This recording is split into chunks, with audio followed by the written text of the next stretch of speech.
Yo, peace and love, y'all. Peace and love. I want to do a little audio check on my end. Let me hear this from my end. Sounds a little low there. Hold on. How's my mic, guys? Mic check. Oh, wow. Okay. I had the music playing through the wrong thing. How y'all doing? Do me a favor and drop a 1 if my mic is good. Go ahead and give me a 1 in the chat if the microphone is good. And we're going to start here in just a minute. Make sure you hit that like button on your way in, and don't do me like that. Hit the like button. If you want tickets to my upcoming debate with Hump, they are in the video description area. Get your tickets to the debate.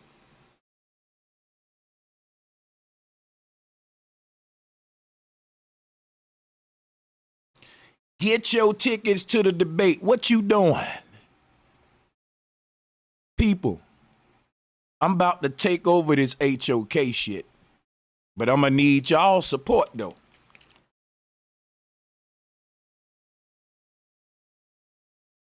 Because Unc gonna lose this debate, but he gonna have a lot of people buying tickets to support him.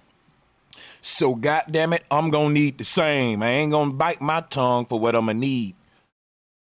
I'm gonna need y'all to show up for this debate, and that ain't no cappity.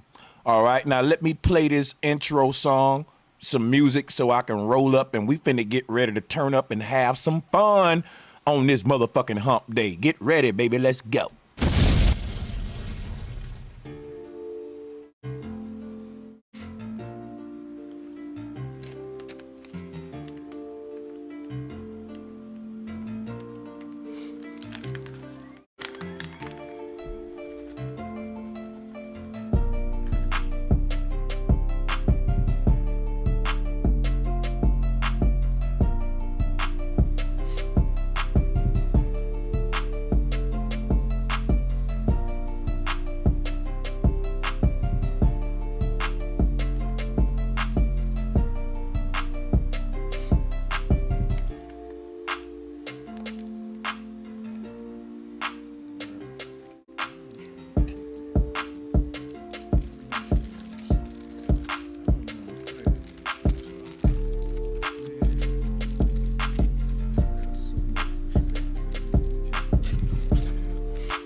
Hey, yo, I'm tripping, right? I keep on muting the wrong shit. Damn it. Damn it. So the whole time my mic was hot and the beat, yo, this is crazy because the way I got this shit set up today is Mercury retrograde. Man, we ain't gonna let Mercury win. So let me mute my freaking microphone and play the beat through the speakers. Y'all been hearing the beat through the microphone. I bet you it sound horrible. But I'm almost through rolling up and we about to start the show, so don't worry.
Hey y'all, do me one favor, please.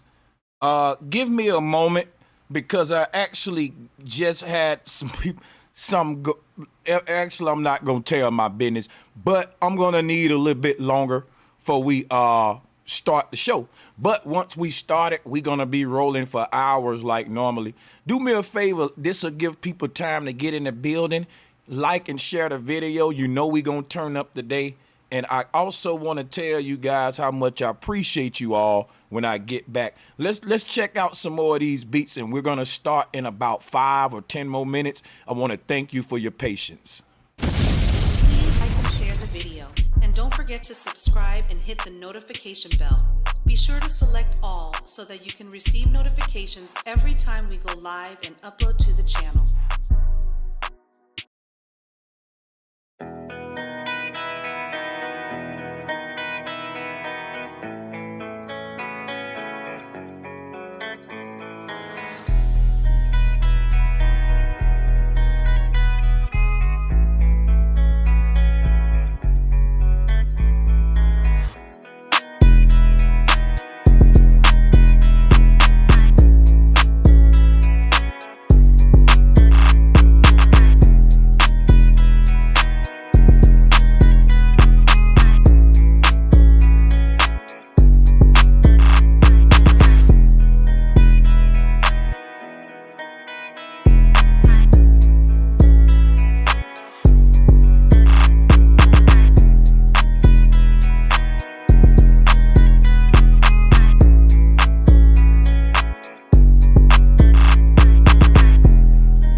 What it do though?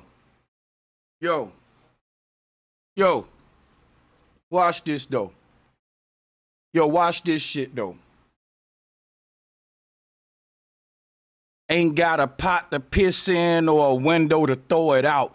Hoping the judge pity the case and throw it out. To then, I'ma get me a room and smoke it out. Get a shorty with a nice back and poke it out. I'm just finna go through. I found one of my old rhyme books, and it's going down. It's going down. I'm about to do a whole album with this motherfucker.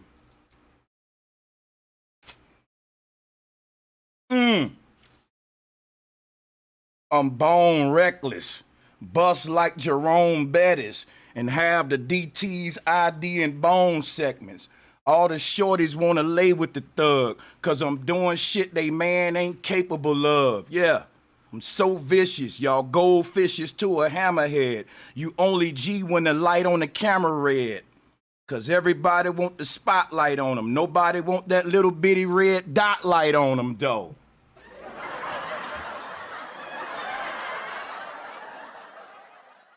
Round here is stitches for cowards. The sticky is sour. Every man is competing for positions of power. Fuck hope. All we know is ropes. It's senseless to vote. And the motherfuckers enforcing the laws is giving us dope.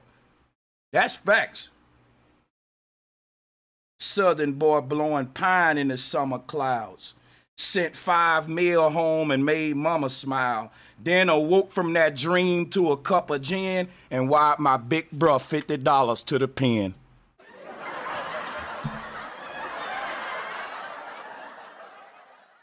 How y'all doing today? My name is Brother Sanchez, right? And I'm your host today. There's gonna be times in this video where you're not gonna be able to see my face because it's gonna be behind a cloud of good smoke. People, I just hit live and be me. And it's just so happened that a lot of motherfuckers like me. I don't gotta try for this or nothing like that. I knew when I first started my YouTube channel, I said, man, all I gotta do is go live and be me. And guess what, yo? It's gonna be a set motherfuckers out there feeling this Sanchez vibe, cause they on this vibe, they on this energy. That's right, I'm just talking shit. They saying I got them bars, I would spit some more, but y'all gonna make me spit the whole album around this bitch.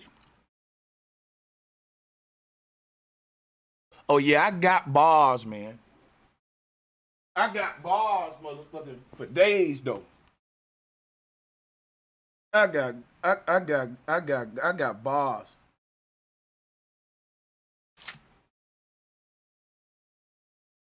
Watch this.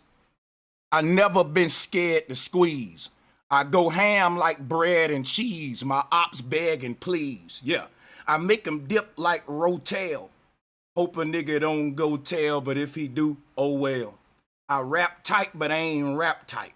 It seemed like I've been here before in a past life. You jealous and hating. Your elders was agents. Let me say that again. Hold up. These niggas jealous and hating because they elders was agents. Oh, let me stop. You know what, man? My rhyme schemes is just stupid, dude. My block hot as the sun. I'm stepping through the fire. Snitches telling through the wire like Kanye. Can't predict them like Andre and Abstract. Come on, man. Take a minute to fucking throw that in. These dudes be hoes. Yeah, these niggas she-males. The other half in boxes. And I ain't talking emails. I'm giving y'all free bars, man. I'm just going. See, this notebook just got a bunch of punchlines in it. It ain't even no verses in here. Look. I swear, this is like the golden, like this whole notebook is full of nothing but just random punchlines that I can put into a verse. Now, if you're an MC and you know about punchline notebooks, drop a 1. Don't lie now. If I just put you onto some shit, give me my props, nigga. Yeah. I got entire notebooks just full of punchlines, so I can just go punchline shopping. So when I'm writing my verse and I be like, I need a punchline right here. Got a whole book full of punchlines.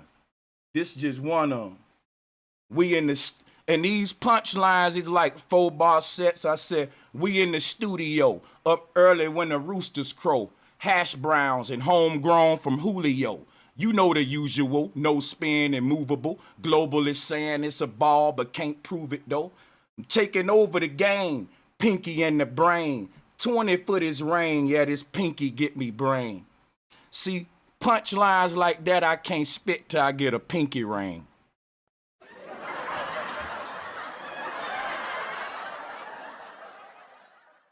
Hit the donate button, goddammit.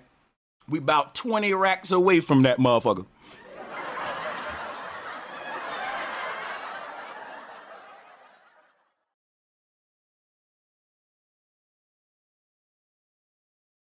One thing about me, I ain't kissing no ass, and you can get your potato peel to put the chips in the bag, nigga.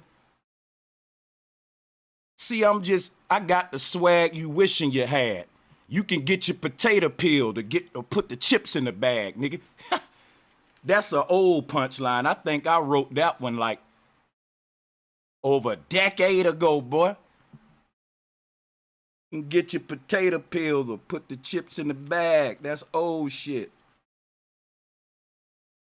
Let me get ready to start this show. Hit that like and share button, man. Yo, I got a whole verse in here just for the ladies, yo. See, mommy, you're like tropical fruit, precious coconut. Crack you open, swallow your juice. From your secret admirer, I'm seeking your fire. You the sweetest papaya. All I need is beside you. See, I'm digging your skills, and the feeling is real. You're like a cinnamon swirl, girl. You delicious as hell. I'm craving your presence, impatiently waiting your session. And I can't wait to escape to your heaven for a taste of perfection. And I'm loving your liquids, and the covers is dripping. And this is beyond sets, trying to discover your spirit, hovering near you, sinking deep into passion. I can see us chiefing a fat one, skiing in Aspen. Wanna see if it happens. Want a part of your soul. This shit is hard to control. Such a remarkable rose with a heavenly smile and a delicate style. Yo, y'all don't want the words. I never pressure you, girl, but you the best in the world. We share a different bond. When it come to love, we pioneers. Listen, ma, I catch a plane to dry your tears. I like 'em red bone. I like 'em chocolate. I like a lot of shit, but they gotta swallow and take a lot of dick. Hold on. See, I'm tipsy from the Quavo. I fit you in the halo. Got it popping with the yayo, the exotic from Vallejo. Let me stop, man. I'm giving them too many lines, bro. Let me stop.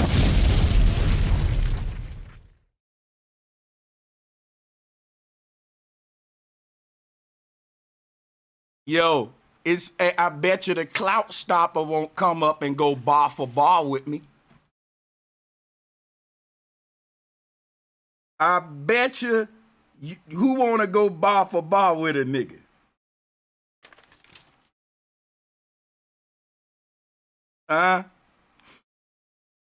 Huh? Yeah, man. I ain't gonna lie. I'm going through this notebook and it's like it's fucking nostalgic. You know, anybody that rap will tell you when you come across an old notebook and you forgot you had it and you go through it, it gives you chills. Like they like niggas start the show, bro. Listen, any rapper tell you, bro, like going through this motherfucker. And I can smell the pages, bro, like, damn, dude.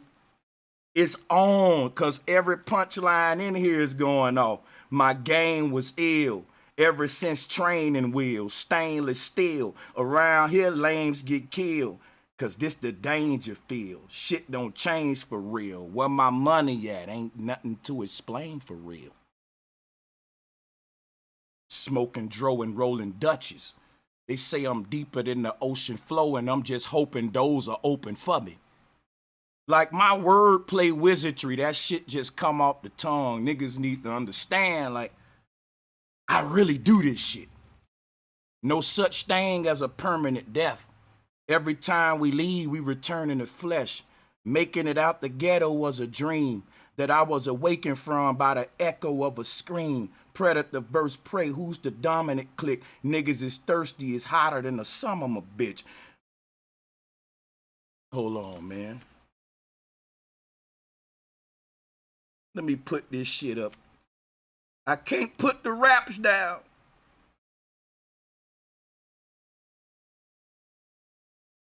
I'm dropping haters, universal wisdom propagators.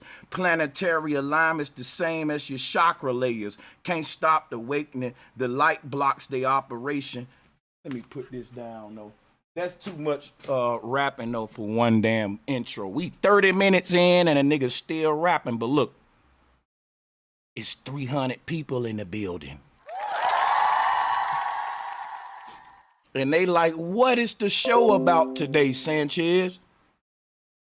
They like, Sanchez, what the fuck is the show about today, son? I don't know. That's why I'm rapping and shit, you feel me?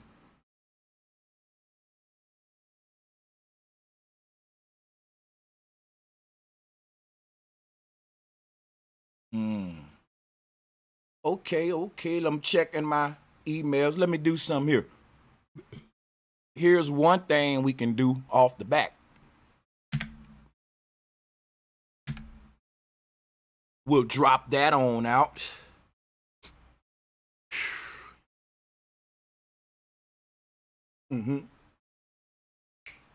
So we'll drop that out. Any questions that you got for me, you got to join that link and hop on. That's your question. Hop off. I forgot what the title was. We're going to be talking about the manosphere. And you say, you know, because the whole conversation about the real FBAs versus the fake ones, I'm not calling no names today, but it's a lot of guys. Well, I ain't gonna say a lot. Let me just say this. If you're associating yourself with the manosphere space, FBA is kind of irrelevant in that space. Like, just because Brother Sanchez may be on a manosphere platform, because some guys that I rub shoulders with on YouTube, they consider themselves in that space. And a lot of guys that help build the manosphere, you know, I've featured on their channels. I've had one-on-ones with them. That don't make me part of the manosphere. I am not part of the manosphere. I want to be clear on that now. I'm just a guy in the black man community, in the male space of black men, who's qualified to speak on manosphere issues because I've been around long enough and been affiliated with some of the big wigs in the thing longer than these newcomers. Now, a lot of these guys who talking about the manosphere, I've been around longer than them, know more about it than them. I can touch some of the people at the top way before them. But that ain't nothing that I put on a pedestal, because a lot of those guys just fuck with me just on some, you know, interview, reaching out shit. I've interviewed with Thomas Sotomayor. He don't consider himself part of the manosphere. I've interviewed with Jesse Lee Peterson, which is not part of the... See, here's the thing. You can be part of the black male space, but not be a part of the manosphere. And a lot of people don't know that. And I think a lot of these guys should just really associate themselves inside of dealing with black men, black YouTube. They think that looks like being part of the manosphere. No, no, no. The manosphere is an entire separate community than what we call the black male space on YouTube. And I'll debate that with anybody. Because everybody that's in the black male sector of YouTube ain't in the manosphere. But everybody in the manosphere are in the black male sector. Now, does that make sense to y'all? Or you think I'm making up shit?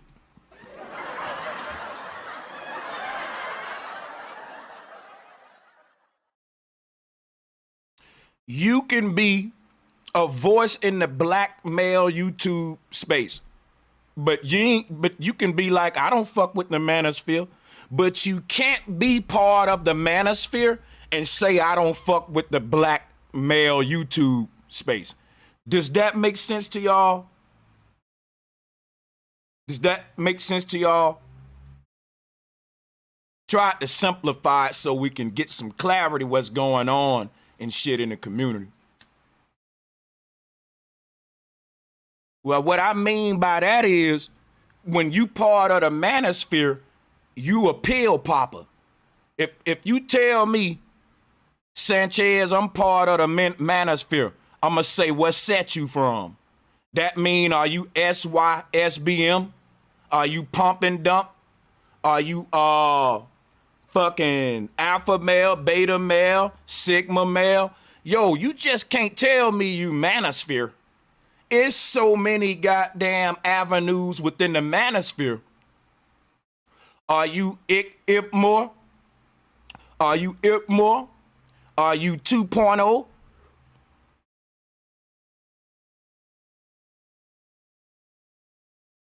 Gray pill, black pill. Like the list goes on. So the manosphere is kind of its own sector in a big ass umbrella called a black male YouTube space. I've always associated myself with the black male YouTube community. This just a group of black men who's affiliating with each other. You ain't got to be in the manosphere to do that. A lot of niggas don't know that. They think you got to take on these arguments, be a red pill, talk about these women to be associated with these guys, and you don't. All you got to do is have a community of black men that you fucking catering to with your content, and you're a fucking voice in the black male space. That's a very vague and general umbrella. But you ain't got to go no further than that. If you want to go manosphere with it all, that's on you.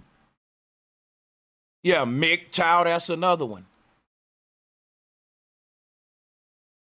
So what's happening, I'm seeing a lot of new YouTubers that want to be part of the black male YouTube space. They want to be a voice in that area. But they think they got to be red pill or manosphere or gray pill or blue pill or sigma, and they don't get it. No, you don't got to do none of that shit. You can just simply be a black dude that other black men respect, and you make content that they value, and other black YouTubers with a following, they got to respect you in this shit. But I'm finna get real deep with this shit today, though, because I'm finna say something that's kind of controversial because I want a little smoke, too. I don't think you can really mix the FBA plight with the manosphere plight, but you can mix the FBA plight with the black male community, what I was talking about. Because I'm going to tell you right now, right? FBA is a political movement, quote unquote, that's about reparations for black people, period. And the manosphere is a dating community, a relationship-based community that's about building up the household and the family structure by focusing on the black man. Now these are two totally separate missions. I'm finna show you why they can't really ride together. Hold on.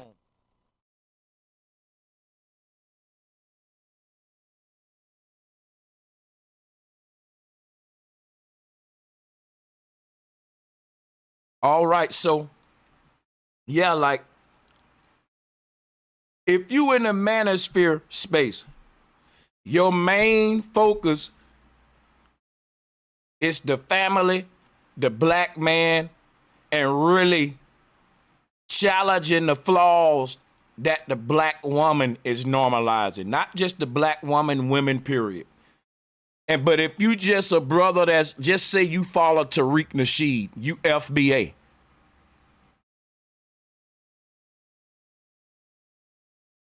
You really making Tariq Nasheed and the FBA political movement for reparations look bad if you part of some manosphere beef. Yeah, if you are a YouTuber out here stalking like this chick Melanie King that they all stalking and shit. You know, the chick that's making her rounds around, the pretty chick that they all clout chasing. So just like, so let me just catch y'all up. After the whole Jess Pearly shit, it led into a whole bunch of other domino effects to where eventually, you know, you had Six the Goddess, Danica Marie, Melanie King. Some of y'all don't even know who the fuck I'm talking about. But in order for me to make my point, I got to say these names, right? So, but what happened was, you got a lot of niggas in the manosphere space beefing over women and falling out over women right now. It started with the Jess Pearly things, where you had niggas beefing with each other over the, you know, the Jess Pearly situation that I covered. Then, you know, with the Jess Pearly, it turned into cat fights with a bunch of more women jumping on her, and then niggas going against them women and defend. It's just, oh man.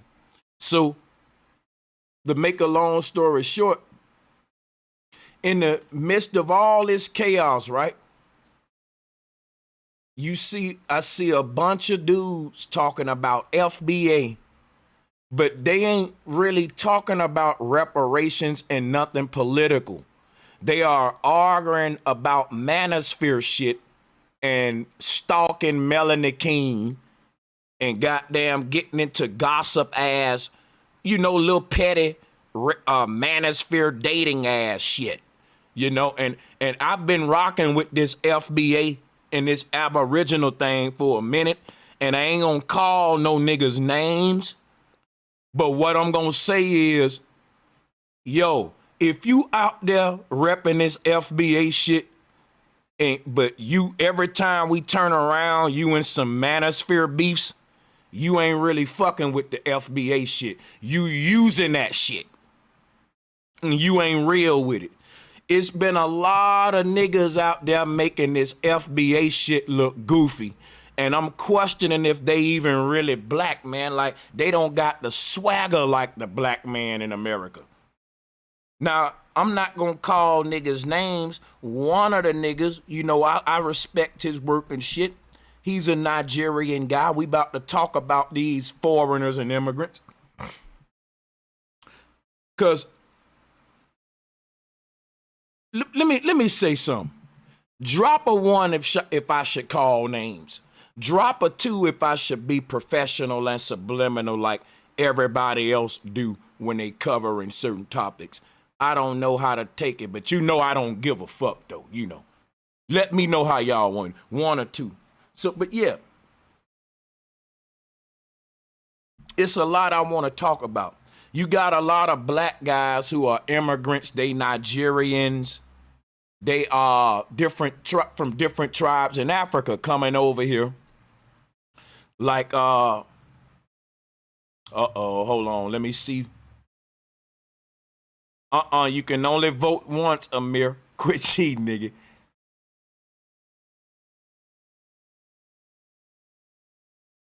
You know what, man?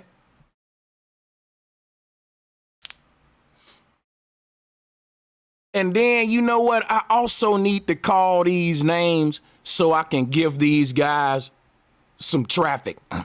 So now let me stop the ones. I'm going to call the names. Now, Okay, Citizen Man said too. You know what? I ain't calling the names. When that nigga say two and Sister Betty say two, I can't call them. Fuck it.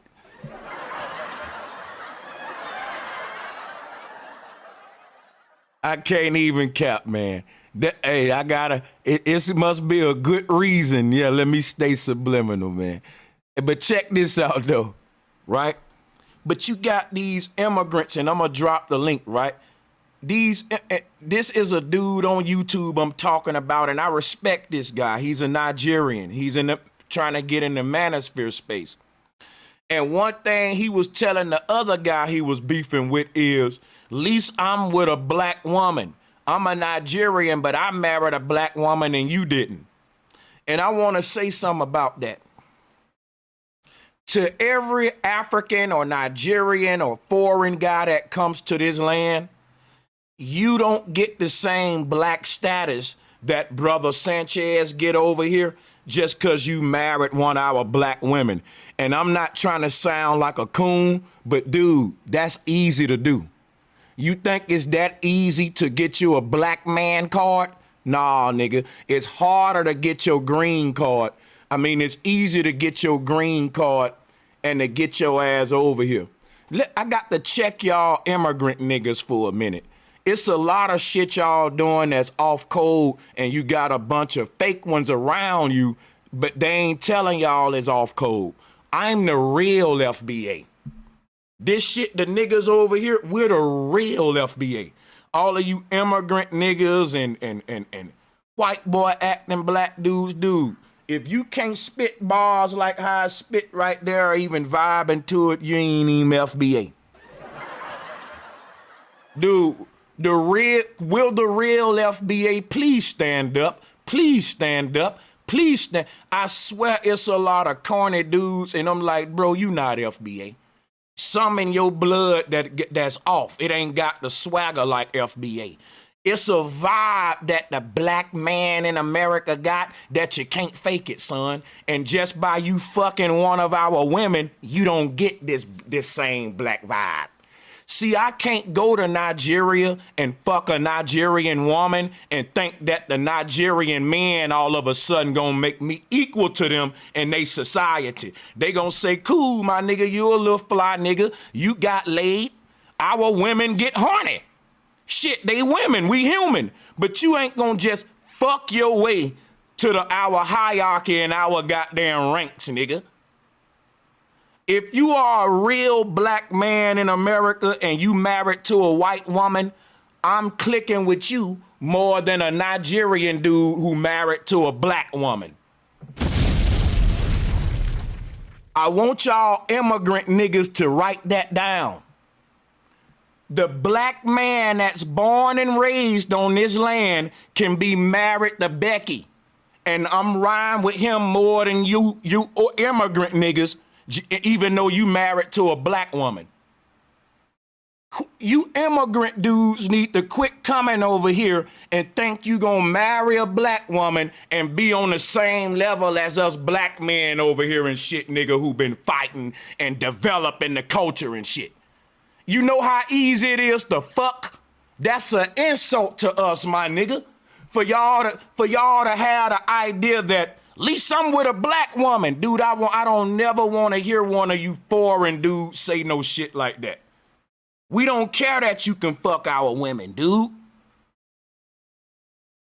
A lot of foreigners have been coming over here and thinking that they can just fuck their way into our ranks and hierarchy, dude. We see you. What are you contributing on the ground? Y'all will marry a black woman and be sending all your resources back to your tribe and shit. That's colonizing.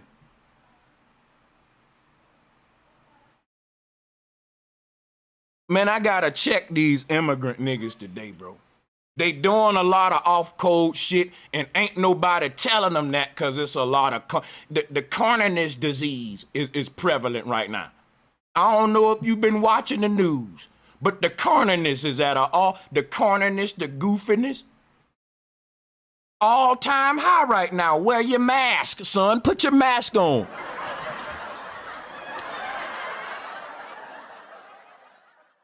Goddamn goof troop disease is at an all-time high. Now, if you, listen, I hope somebody share this video with them niggas. I'm not gonna call it no names.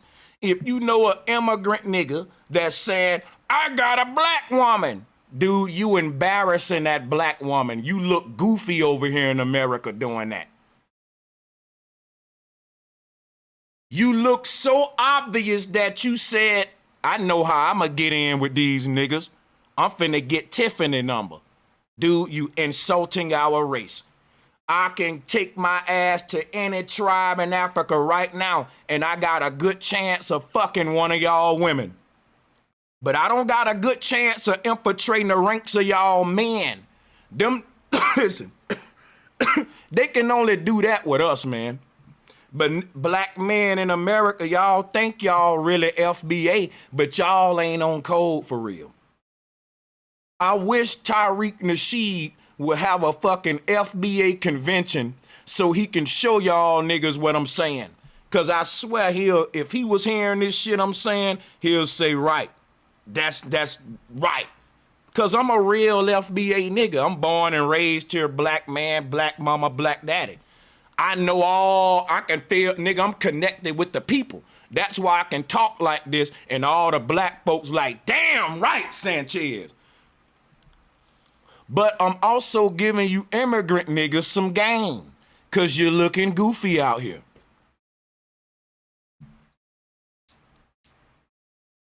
You look obvious. You look like you're infiltrating through sex. And that's an old colonizing tactic. I'm with a black woman. So, nigga, what you built in the community, what organization you got with black men to help build? You just can't come over here fucking our women and think that, nigga, we give a fuck about that, nigga. That don't mean nothing to us, nigga. Nothing, nigga. Zero. That is not a contribution to our motherfucking people. At all.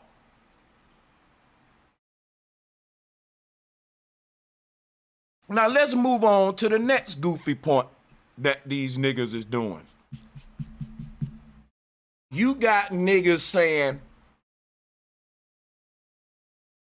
you got a bunch of dudes that's pulling the FBA card because they beefing with foreigners. And that's the shit that's gonna get FBA shut down. Listen, I'm a real FBA dude.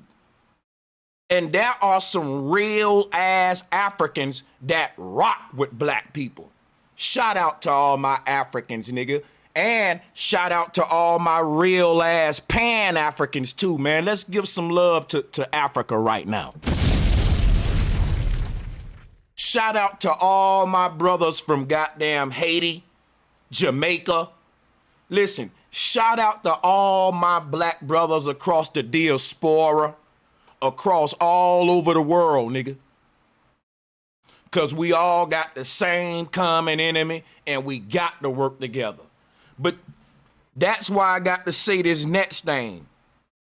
If you're just claiming this FBA shit just to be racist against like African people and Nigerians, you making this shit look bad, dog.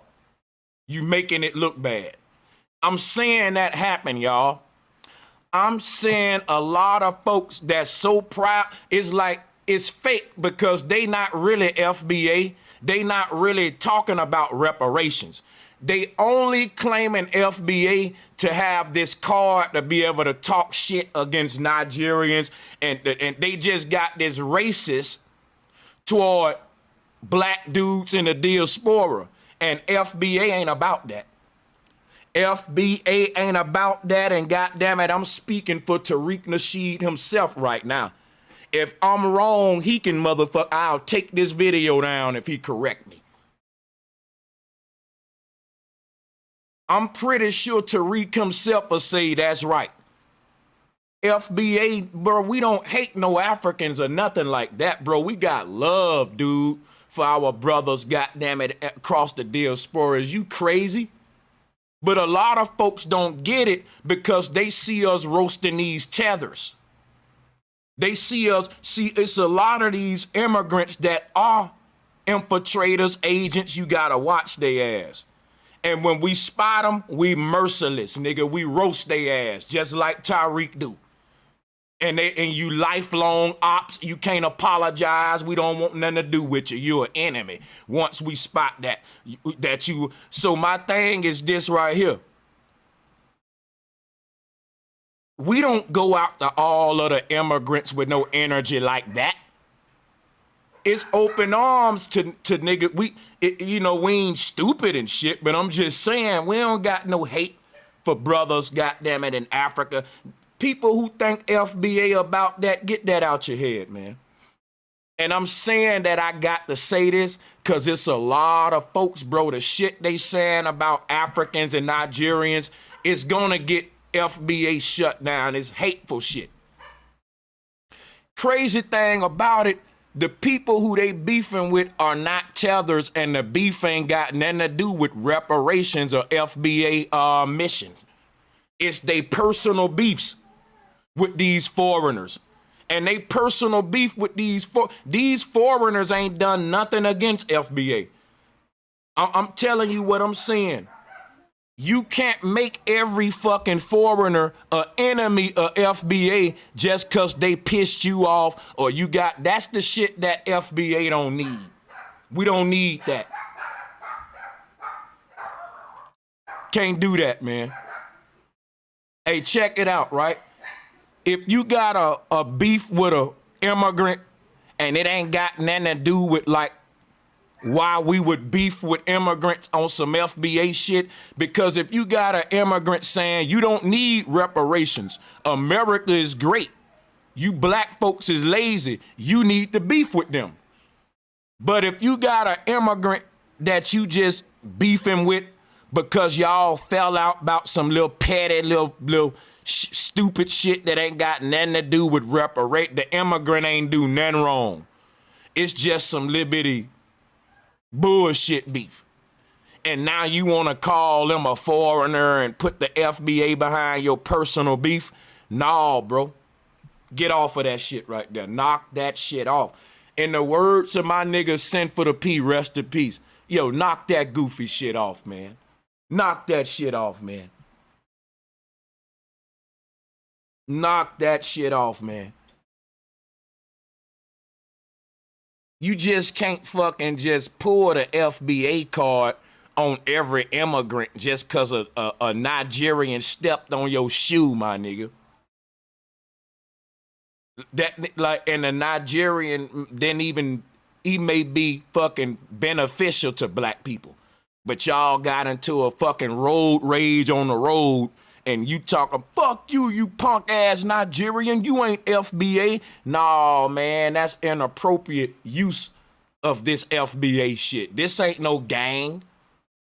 That was your personal road rage beef. You could have flicked them off and cussed them out without even mentioning FBA. See, this is how movement gets the movement get undermined with goofy dumb shit. This is how movements get undermined with goofy dumb shit, just like what Tariq was saying. It's more than one way to undermine a group, to undermine a movement. And that's another way to undermine that shit. Hey, look, salutes to Citizen, man, too, y'all. Salutes, brother. What up, what up? Hey, what up, Citizen, man? And salutes to Duke the Don. I see you in the chat room saying I get full of the alcohol spirits and get to talking crazy. Let me add Duke as a moderator. See, here's the thing. We're not going to come with insults. I'm just observing what's going on in the community and speaking my heart about it passionately. If you would like to come up, I don't do the kind of stuff that the other dude did to you, right? That was fucked up how he did you. Muting your mic, not let you talk. You can have the flow over here. And guess what? I'm actually defending brothers like you, Duke the Don. I'm defending brothers like you. Cause I'm saying that a brother like Duke the Don is a benefit to black men in America. But someone tried to pull the FBA card on him, and I'm riding against that. Cause FBA rocks with a brother like Duke the Don is what, just so he know that from my, if he's in the chat room, since you, I know that you listening, you can hear that part too. That I ain't got no problems with you, and you already know that I'm in your chat room all the time, and I ain't no two-faced nigga. So, I'm just saying, this whole shit is about the real FBAs versus the fake ones. And my whole point that I'm trying to get round to is you can have brothers that's from Nigeria, from the diaspora, who are FBA, who are FBA affiliated about the cause, about the plight. And you can have brothers that might be born and raised in America who just using the FBA shit for personal gripes and beefs. That's all I said this stream. I also said foreign guys need to quit, you know, trying to throw that shit up that they married a black woman. I'm just saying that is not a good look. Because if you're doing it to gain some kind of favor or status in the group, that can be seen as a form of infiltrating sexually. I hate to say it. As cold as it sounds, it has happened before. It happened. I didn't make those rules. Well, look, when you go live, Duke the Don, I'm gonna go over there and fuck with you, and I'm gonna get on your stream, and I'm gonna finish my shit over here first though. But I just want you to know, man, that's my only thing I've been saying. I ain't disrespecting you at all. That'll be two-faced when I'm subscribed to you and I'm in your chat room all the time. So that's where I'm standing at. I actually think that you were the one wrong in the fact that a brother is using the FBA card inappropriately with some beef that y'all should settle without putting FBA in it. See, because look, if that dude want to make all these little racial slurs against Nigerians, he'll be doing it on his own now, without the whole FBA group attached to it. Right or wrong, no citizen man? Right. It's only right, man. You know, I don't fucking use this FBA shit to let out no racial biases I got toward immigrants and shit. Any immigrant I ever went in on, I played the video and proved to you that they was a tether. I showed you the shit they was saying that made them be anti the cause. But I don't just go in on, I got different foreign black folks who's moderators over here who donate to me. They already know that. So, but I ain't gonna beat that horse. It's just that it's getting out of hand for real, man. But let me drop the link. That's what today's show was about, man, if y'all want to weigh in on that shit. Yeah, I just wanted to say something to a point that you made earlier, that we're all fighting against the same enemy. And what I noticed is a lot of people like to use the FBA title as a tool of division, you know, to kind of separate themselves from other people, other black folks. And that's fine. You know what I'm saying? Like, you believe what you want. I can't tell you who you are. And, you know what I'm saying? I can't force you to accept me, you know, for who I am.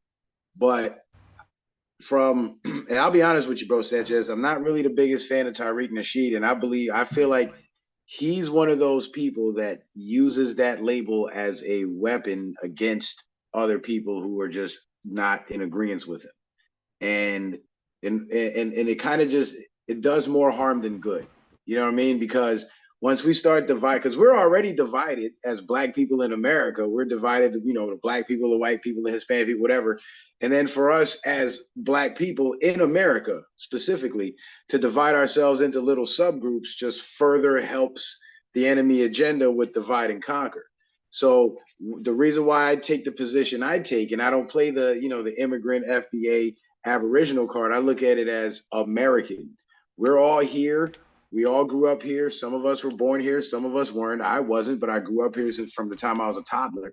You know what I'm saying? And I don't know no other places on earth. But what I noticed is a lot of corruption in our political system that's causing this turmoil and a lot of the stress that we all are under, not just Black people, but everybody that's, beneath a certain income bracket. And I take the position as we're all Americans, and the enemy that we're fighting against is trying to oppress all Americans and not just one specific group. Maybe they got different tools that they apply to each specific group. So we have to still be mindful of, the weaponry. Like they use the rappers and the celebrities and shit on Black people all the time because they know Black people. We're the only group of people in America that listen to entertainers for political advice. So they know that that's an effective weapon to use against, against people like us. But at the same time, though, we still have to understand that in all of us being Americans, we're all subjected to the same rules by the same ruling class that's taken over our government. We all have the same amount of political power. It's just some of us choose not to exercise it and some of us do, but not enough of us do. And, even Malcolm X noticed it, where he said that, he listed how many eligible Black people there were in America that could actually vote in their own districts, in their own counties, in their own states. And I think it was like 11 million. And then it was only about 3 million who actually voted. And what I've been trying to show the people is no matter how corrupt the system is, the Black vote determines who gets political power in a lot of cases, because the other racial groups in America are basically split 50-50. But the Black vote is normally the deciding vote. And this is why we have certain politicians that have been running certain cities for decades and nothing seems to change. You know what I'm saying? And in doing so, we've allowed this infiltration into our system to metastasize and become so deeply entrenched that it's almost impossible for the average person to, have a voice in that political system. But together, collectively, all of us as Americans have more power than them. It's just our power isn't realized until, we do like the Planeteers and put our rings together. You know what I'm saying? But because of this division, that's becoming more and more impossible. We're moving farther and farther away from that, from learning how to collectively exercise our power. So instead of looking at it as we're one cohesive group fighting against one cohesive enemy, we're now all these different subgroups now trying to figure out how to work together. So we're putting ourselves a step behind. You know what I mean? I don't know how you feel about that, but knowing who you are is important, but focusing too much on that rather than what you are as an American, I think it's to our detriment rather than to our good. But that's just my opinion. Feel free to disagree. Nah. I'm gonna respect your spiel. I respect what you saying, bro. I'm not gonna sit here and be no Tariq Nasheed defender. You know what I'm saying? I have saw him use that tether shit biasly, so I ain't gonna even cap. Your ass can become a tether real quick. If you make a good point, nigga, you might fuck around be a tether. I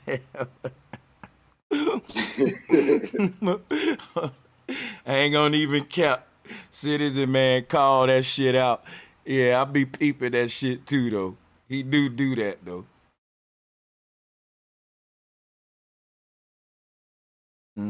Solo rolling, what's good? Hey, Amir L. Bay, much love to you.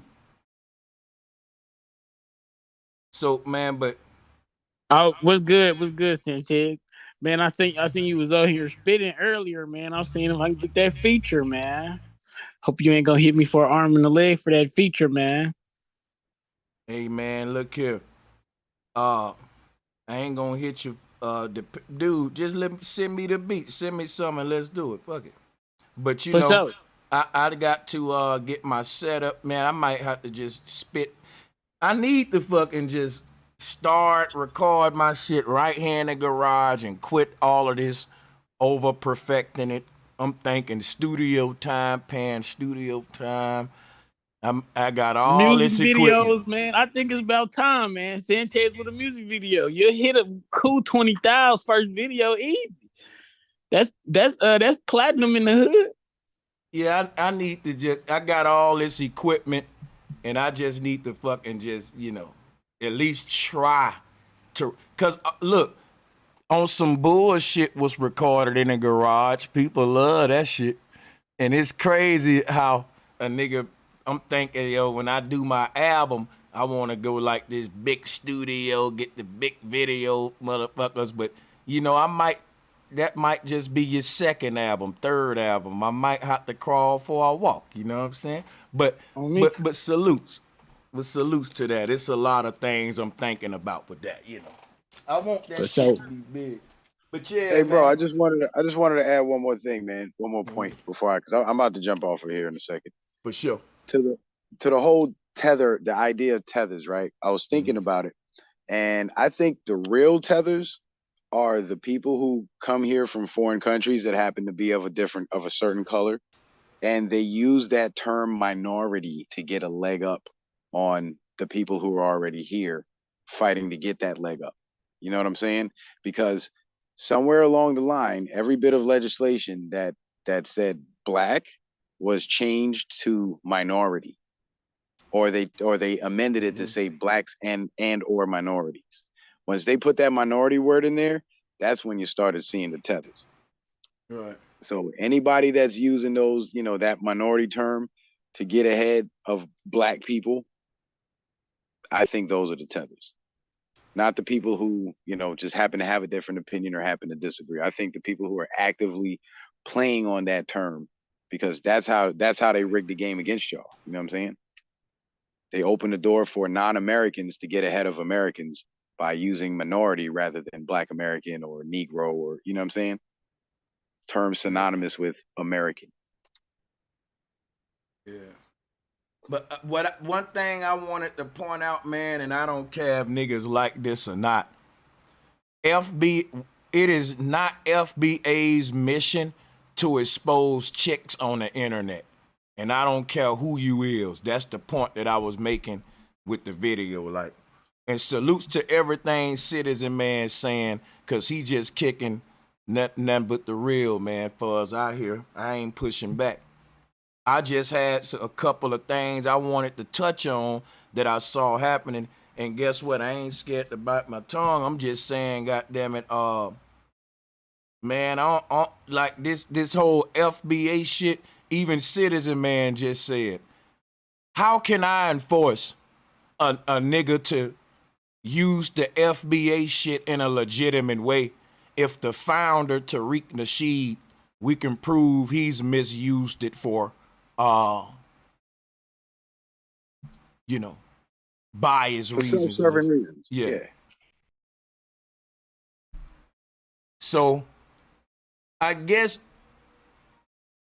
one thing is just, see, my whole affiliation with the FBA shit, Citizen Man, is I saw what Tariq was saying about a lot of foreign folks who was really like UNESCO and just different agendas and shit, infiltrating the people and shit like they one of us, but they look like us, but they may be African and shit, and they can be whatever they want to be when it's beneficial. And I liked the idea of even Yvette Carnell and Tone Tuck, like that to me was a very enticing argument they was making toward like some immigrants. I think that's how them groups kind of get momentum, bro, because it's a very valid fucking, it's pointing out something that's like, yeah, that what the fuck, right? You know what I'm saying?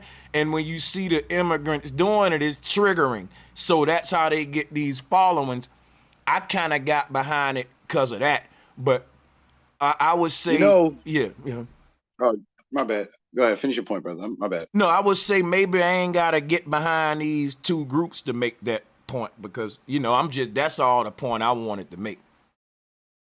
I'm glad you brought that up because the same thing happened to white people getting infiltrated by, the small hats. Because when they were running from, the N-words in Germany and they were coming to America in order to avoid being detected and tracked down, a lot of them changed their last names to sound like English last names or American last names, but they were in fact, the J people, the J folks.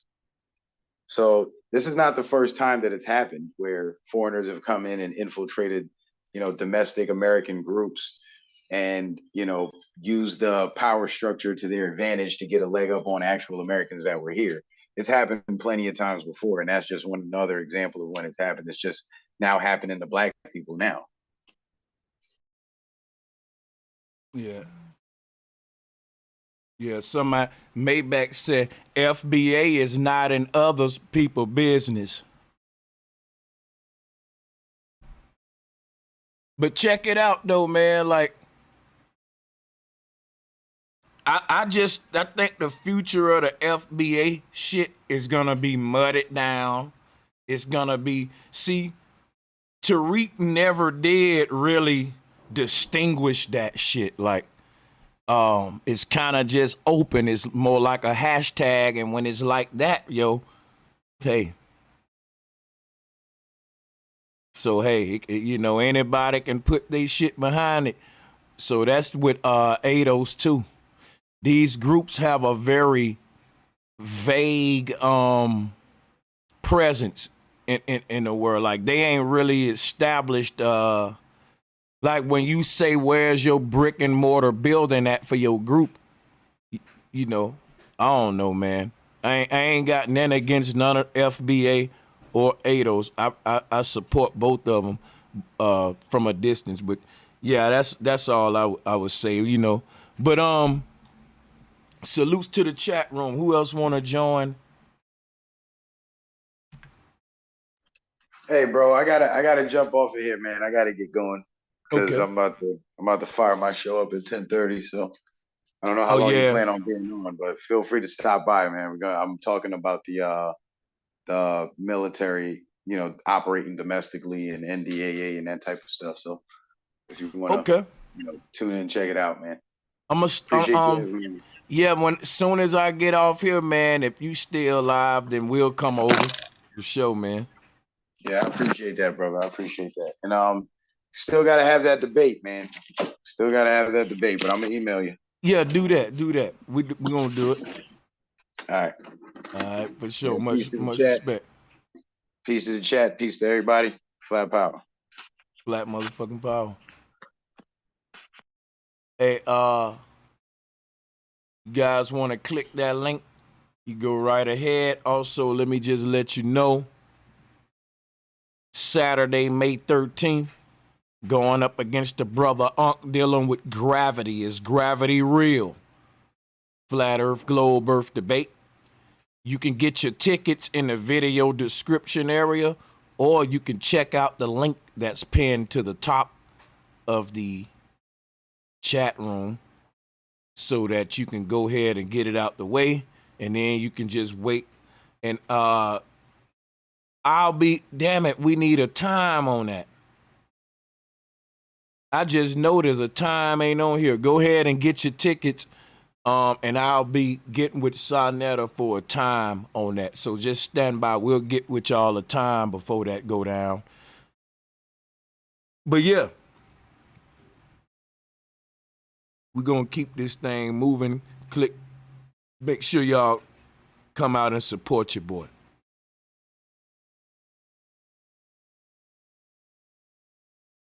We're going to let the brother Liddell get his mic set up. Salutes to you. Oh shit, I'm live. How's it going? Peace to everybody. Salute. I just got home. I'm just getting home. Set shit up.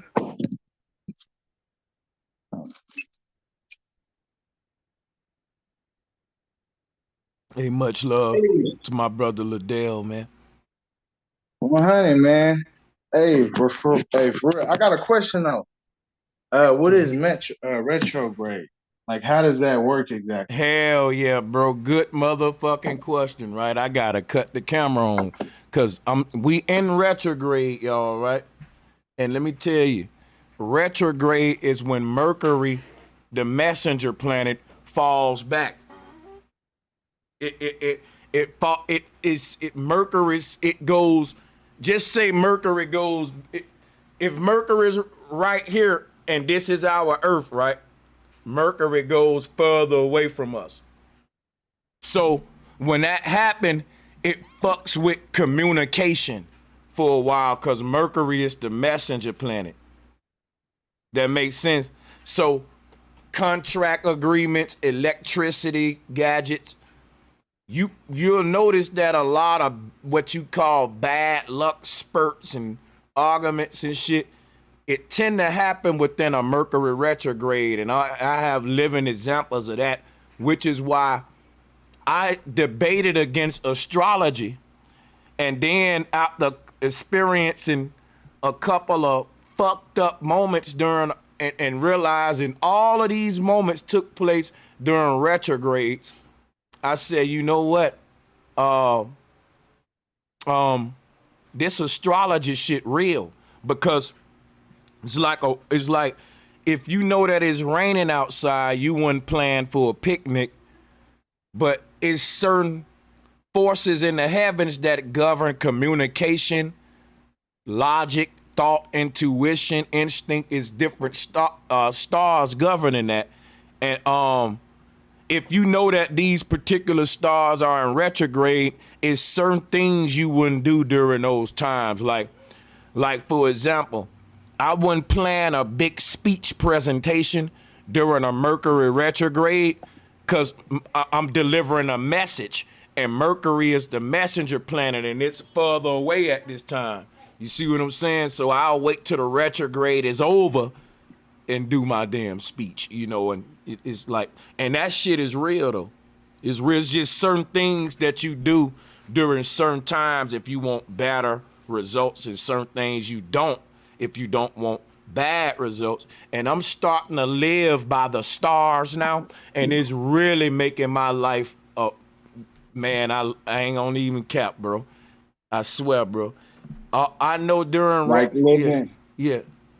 like living in accordance and with the flow of the universe, Yeah, merging with is what you're saying, yeah, like with the because stars and the stars. like I'm not real deep into astrology, but I know that I respect retrogrades, and whenever we see these big events like alignments, different eclipses, if you look up the meaning and energy behind those, it's a time that you need to be doing certain rituals and shit. So that's like how deep I am into astrology. I'll do certain rituals around blood moons or different type of rare alignments, and I'll also do less during retrogrades. But it's people that's deeper than that though when it comes to living by the stars, that go way deeper So than that. when you do like rituals during those days like that, like the moons and stuff, I don't know too much about it, but like, is that supposed to enhance the or amplify the intent of the ritual of what you're trying to do, or like, Yeah, so I you was, get my question? yeah. What for example, right? I have I use crystals and shit, right? I got Yeah, me amethyst, too. kyanite, and all that, right? So look, feel me? Watch this. During a full moonlight, right? Put all your crystals outside under that full moon light and just let them sit there. See what I'm saying? That's astrology. I'm gonna say that's you doing astrology. That's gonna cleanse and charge all of your crystals, that moonlight. I got So, a question though. I've heard about the moon. So hold on, why is it important for you to put your crystals under the moon, but versus the sun? because Like, go ahead. yeah, the moon has these cleansing qualities to its light. And now the sun has these very harsh driving forces to its light, meaning the sunlight can be equipped. Look at the sunlight like this. As a motherfucker getting you up out the bed with aggression. That's get your ass up, get up, pushing you up military, right. But the moonlight is more like washing you at night like mama, give you a bath and lay you down and recharge you, reset your ass, you know. So that's what it's doing with the crystals. But yeah, you got it. Yeah, I also heard what was it? Rashad Jamal said about the sun gives off photon energy and the moon gives off anti-photon energy. Do you know anything about that? I don't know nothing about it. Different people got their own ways of expressing their knowledge about these luminaries, and I like to hear them all, so go right ahead, bro. Well, I ain't seen it in a minute. Oh, you can just send me a link and I'll check it out. What's his name again? He got a lot of shit, man. Like Rashad Jamal. Divine Insight. Oh, okay. Yeah, his YouTube is the University of Cosmic Intelligence, and he used to do lives. He locked up right now. Damn. Like, he used to do lives and shit. Damn. Like 3 hours, like you be doing and shit. Just speaking from the heart, speaking from the soul, letting his ancestors speak through. Yeah. Yeah, man. Damn, that's crazy. Yeah, I'm familiar with it, bro. I'm familiar with him. I also want to ask, because damn, you said retrograde. Well, back on the retrograde shit, because my birthday is in fucking, I was born on Mother's Day in 2000. So my shit, you know, so that's in retrograde. So like, and plus I know other people whose birthday is in there, and they plan. I know some people, they plan on doing things new for your birthday. People try to change. You say you should be more consistent during this time, right? So how you feel about people, you know, being their birthday and they plan on making changes for their life, for themselves? Is that a good or bad idea? How do you feel like somebody should play that out? I'm gonna be honest with you. Yo, Mike Low. I'm about to give y'all the best wisdom somebody can give you when you're asked the question he just asked. Ask that. Now, the question was, if a person trying to make changes in their life to better themselves, do I think that's a good or bad thing, right? I'm going to tell that person that's a personal thing. Fuck what Sanchez think. It don't matter what you think. Get out of people's way, y'all. Sometimes we think we teachers and leaders online, but if somebody come to me and say, Sanchez, I'm going to make these few drastic changes in my life, man, within the next month, and I don't know if they're going to be for the good or bad. What do you think, Sanchez? You know what I'm going to say? I don't think nothing, bro. Don't ask me. You know why? I'm going to get out of people's way. I'm not your God, and I'm not going to, because guess what? If in those kind of situations, I can say, bro, that's bad. Don't do that. And listening to me, I could have cheated you out of something that was good for your life. I can say, look, man, that's a good thing. Yeah, do that. And something fucked up happened to you. And that person can always say, damn, Sanchez, you said. You see what I'm saying? So I'm telling y'all, when people come to you like that in life, it's easy for you to want to be a teacher and take charge and be like, do this, do that. But really think about, man, do you really want to, like, I had to learn this shit the hard way, which is why I'm telling y'all this. You know what I'm saying? Think about that shit, because sometimes I ain't think about it. My ego and my want to just teach and have an answer for everything, I would answer everything. But me giving the wisdom that I got now, a question what he just asked, I never answer that for a person.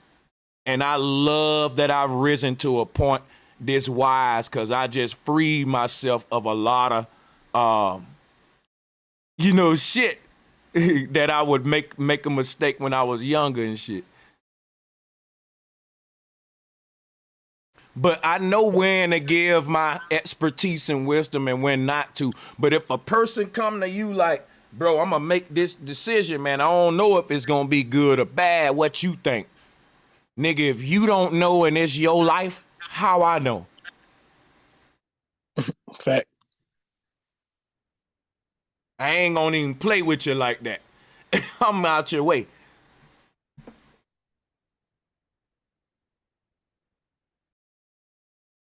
Yeah, but y'all, let's pass that thing around a bit.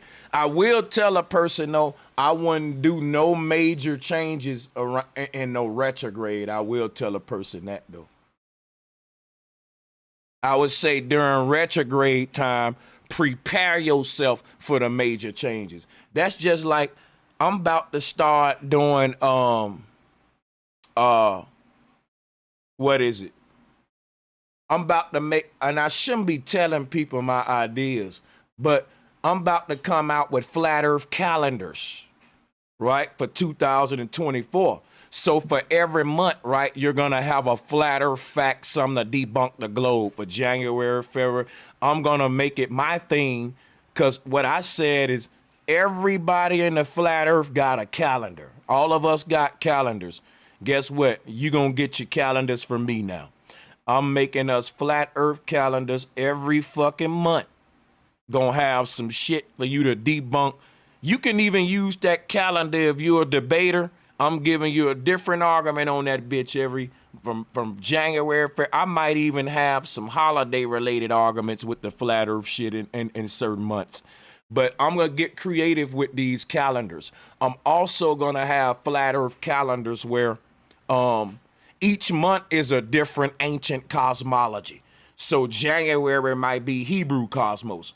February might be Sumerian cosmos. But I'm going to be the flat earth calendar man. Now, look, I got that idea, right, during retrograde. But I'm not finna hop on it and try to manifest it now. I'm going to wait the retrograde over. And while it's retrograde time, guess what? You perfecting your ideas. And then you come up out of retrograde putting that shit into work. Retrograde is where you like, it's prepping time, organizing, decluttering yourself, consolidating your thoughts. And then you come up out of retrograde ready to hit the grind, new ideas, back up, you know what I'm saying?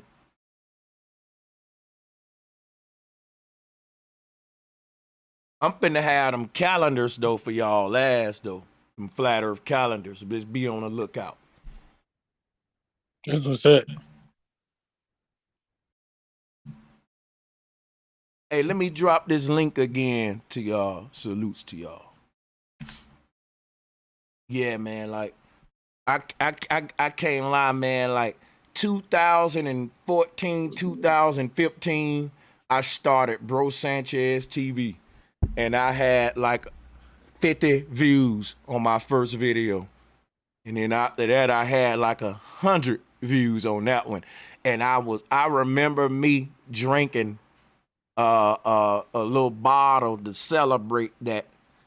Yo, I got 100 folks to watch my video. I don't know why I brought that up right now, but somebody needed to hear that shit though. To see like You said 100 views? Just 100 views. I was so happy. I had just started my YouTube channel. I'm like, yo, I'm saying to myself, 100 people. You know, when you upload it and you come back the next day and my shit was like 100 and some views and it kept growing. I kept putting it out. I remember that them 100 and some views was so much to me. I was so excited. And I'm just saying that to say, y'all, I put this on my Facebook wall the other day, right? Appreciate small wins because they could have been big losses. What up, Chris? How you doing, man? Yeah, appreciate it, man. small wins. They could have been big losses, but I ain't gonna lie, just the attitude of being grateful for what you got would take you a lot of far, man. Like I was really grateful for them little views. What's going on, guys? Appreciate Hey, you. for real, that greatness will take you even farther. Just being grateful for what you got already. Yeah. Yeah, much I love didn't to have him. anything specific on my mind. I just wanted to join the build.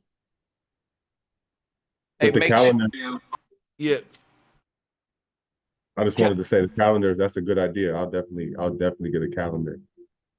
yeah, hell yeah. I was asking, I was muted. Is it paper or digital, like calendar? I'm gonna have all versions. You're gonna have digital, paper. You really gonna want to get the you know what? I would recommend you get you a big paper one on the wall, but we in the digital age, so you just gave me an idea. No cap, I'm gonna have them all formats. So check it out, yo. Every year I'm gonna have a different kind too, with a different theme and concept around flat Earth. Peace and love, brother Sanchez. Everybody on the pause. Peace and love, sister. How you doing? I'm good. How you doing? I'm doing pretty good. With the calendar, is it gonna be a 360 or 365-day calendar? It's gonna be our regular Gregorian calendar, unfortunately, so that it can be useful to people, so they can For use sure. it. But I ain't gonna lie. If I were to make a 360-day calendar, that would be for decor, but it'll also be for educational purposes to show what that calendar would have been like. But even though we wouldn't be able to use it today because how they got everything on Gregorian time, but that's another idea right there that needs to happen still. Because there was a 360-day calendar. There are books written about it. There's a lot of data online about the 360-day calendar, but I never saw nobody actually reduplicate it to bring it to life and try to, do that shit. Honestly, I'm about ready to like let go of everything that they tried to create for us and just like start going by my own times. I was thinking about like making a calendar for myself, and instead of, using Monday, Tuesday, have the planets there, or the wandering stars instead, and start calling it that, so I can like deprogram myself out of what they taught me, You know what? That is actually a fucking lifelong ritual that will definitely have an effect on the third eye in a powerful way. I don't know what, but I know that won't be in vain, because we're literally reverencing all of the Greek gods when we reference these days. And somebody can say, oh man, that don't matter. But it mattered enough for them to call it that though. And they wanted you to call it that. You know what I'm saying? So it's like, what if a person named each day after something very special they trying to manifest, or some very powerful? It's 7 days in a week, right? What if we name each one after each of the 7 chakras, and we call Sunday Crown Day? And we can work our way up. Monday Root Day, and work your way up the chakras. Like these different concepts of redefining the days, that is kind of interesting though. I wonder what that'll lead to. That's crazy right there though. Can't cap. Yeah, man. Peace, peace and love to everybody. Yeah. Peace So, and love. I personally made my own calendar a while back, man. I kind of did it on based on the circle 360, 360 days. I started mine's in March, and then it'll goes all the way through the months, the alignments and all that. I took out the 5 days because 5 days was added on for the gods or whatever, and later on in time, I'm sure you know all about that. But that'd be pretty dope, man, because I made my own calendar just because, like you were saying, man, we really ain't got nothing for ourselves. So, and when you understand, and I don't want to say flat, the flat Earth um cosmology, it really relates with the circle, man, the 360 and the 90 degrees and the breakdown of 12 and all that. It's pretty dope. I Hey, saw you had the globe behind you on the green screen. I thought you might have been here for some smoke.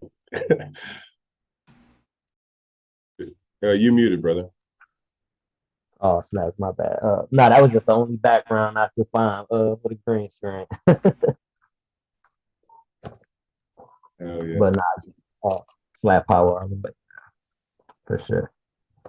Speaking about flat power, bro Sanchez, I did email you. I asked you what's the best way to get you those experiments.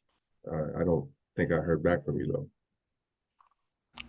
oh, that's that retrograde, man. Communications messages.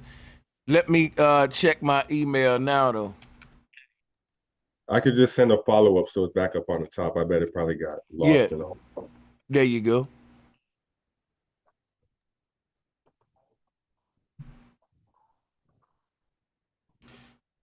I see somebody sent me an email of a kid explaining the dimensions. I got a damn video of a little girl beating the globe ass, bro. I put her in a HOK to debate these niggas. She like 10, 11 or some shit.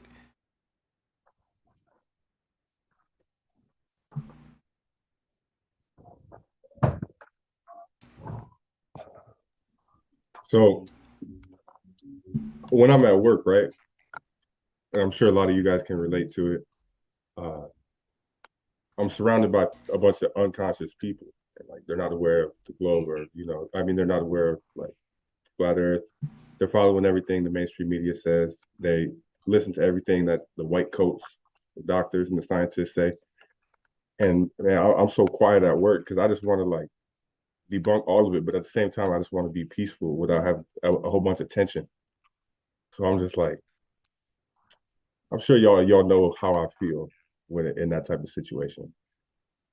So it's like I can drop jewels here and there, like when the time's right, like with my discernment, like I know when to speak, I know when to stay quiet, I know when it's going to cause too much ruckus, too much tension. So I drop jewels here and there, but it's difficult, man, living in this world where like everybody's unconscious. Yeah, But at the same time, like I feel it, like because I do certain meditation practices and stuff, and like I 90% of the time I feel great within myself, and I'm just like I feel like I'm just seeing a whole different world than everybody else. And that's why, like, folks like you guys and everybody in the chat, everybody that's watching, everybody on the panel, like we think deeper and we look into this stuff. And it's hard to find those type of people in everyday life, like physically. You know what I'm saying? Yep, oh I yeah, second that. oh I'm sure yeah, man. everybody in here, yeah. I tend to get a oh man, don't get Josh started, man.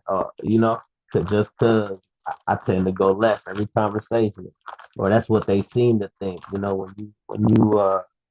you think outside the box, everybody think on left. So I always get that oh man, don't get him started. Or hey man, what do you think about this? What do you think about this that's going on? Ah, here you go. Yeah, yeah, Yeah, Guess what? Guess what? And you know what that is? That's shit. He about to make us think. Oh yeah. shit. We finna have to use our goddamn brain. We finna have to do some critical thinking. Here he go. That's basically what that is right there. Right, right. But it kind of shun you to not even want to say anything. You know what I mean? It's kind of like, all right, because you know what kind of feedback you're gonna get from the crowd. So you kind of don't even want to. You're like, man, why you even bother to drop these jewels and everybody gonna Yeah. think I'm weird, like my concepts are weird, or they're using the science that was given to them by the enemy. So Yeah. they just think that that's facts. They don't Yeah. see outside So the spectrum. a child may ask the question if you show them the Matrix movie, why don't Neo wake all of these people up that he just walking by, mama? Why don't he tell them that they're in the Matrix? Why didn't he wake up the red dress lady? Neo was thinking just what the fuck you was thinking, Joshua. Like, man, these motherfuckers gonna fight the guy. They gonna try to kill my ass trying to wake him up. Let me fucking just this Neo walk like he can. You gotta screen a motherfucker to say, he got the potential to handle the truth. Nah, he can't handle the truth. It's like I'm Neo, right? Morpheus already knew that I had the potential to wake up, but then it's like I used to try to wake everybody up. Now I scream motherfuckers like, should I let him join Trinity? Cause that's what this flat power shit is. It's like, bro, should I let him join the gang? Like, nah, he ain't ready. He can't. Fuck that. Nah, he's a dumb nigga. Nah. I know that sound crazy. And I say I can just go on my channel and let my voice be heard, and then it'll spread to the masses that way. Because, like, think about this, right?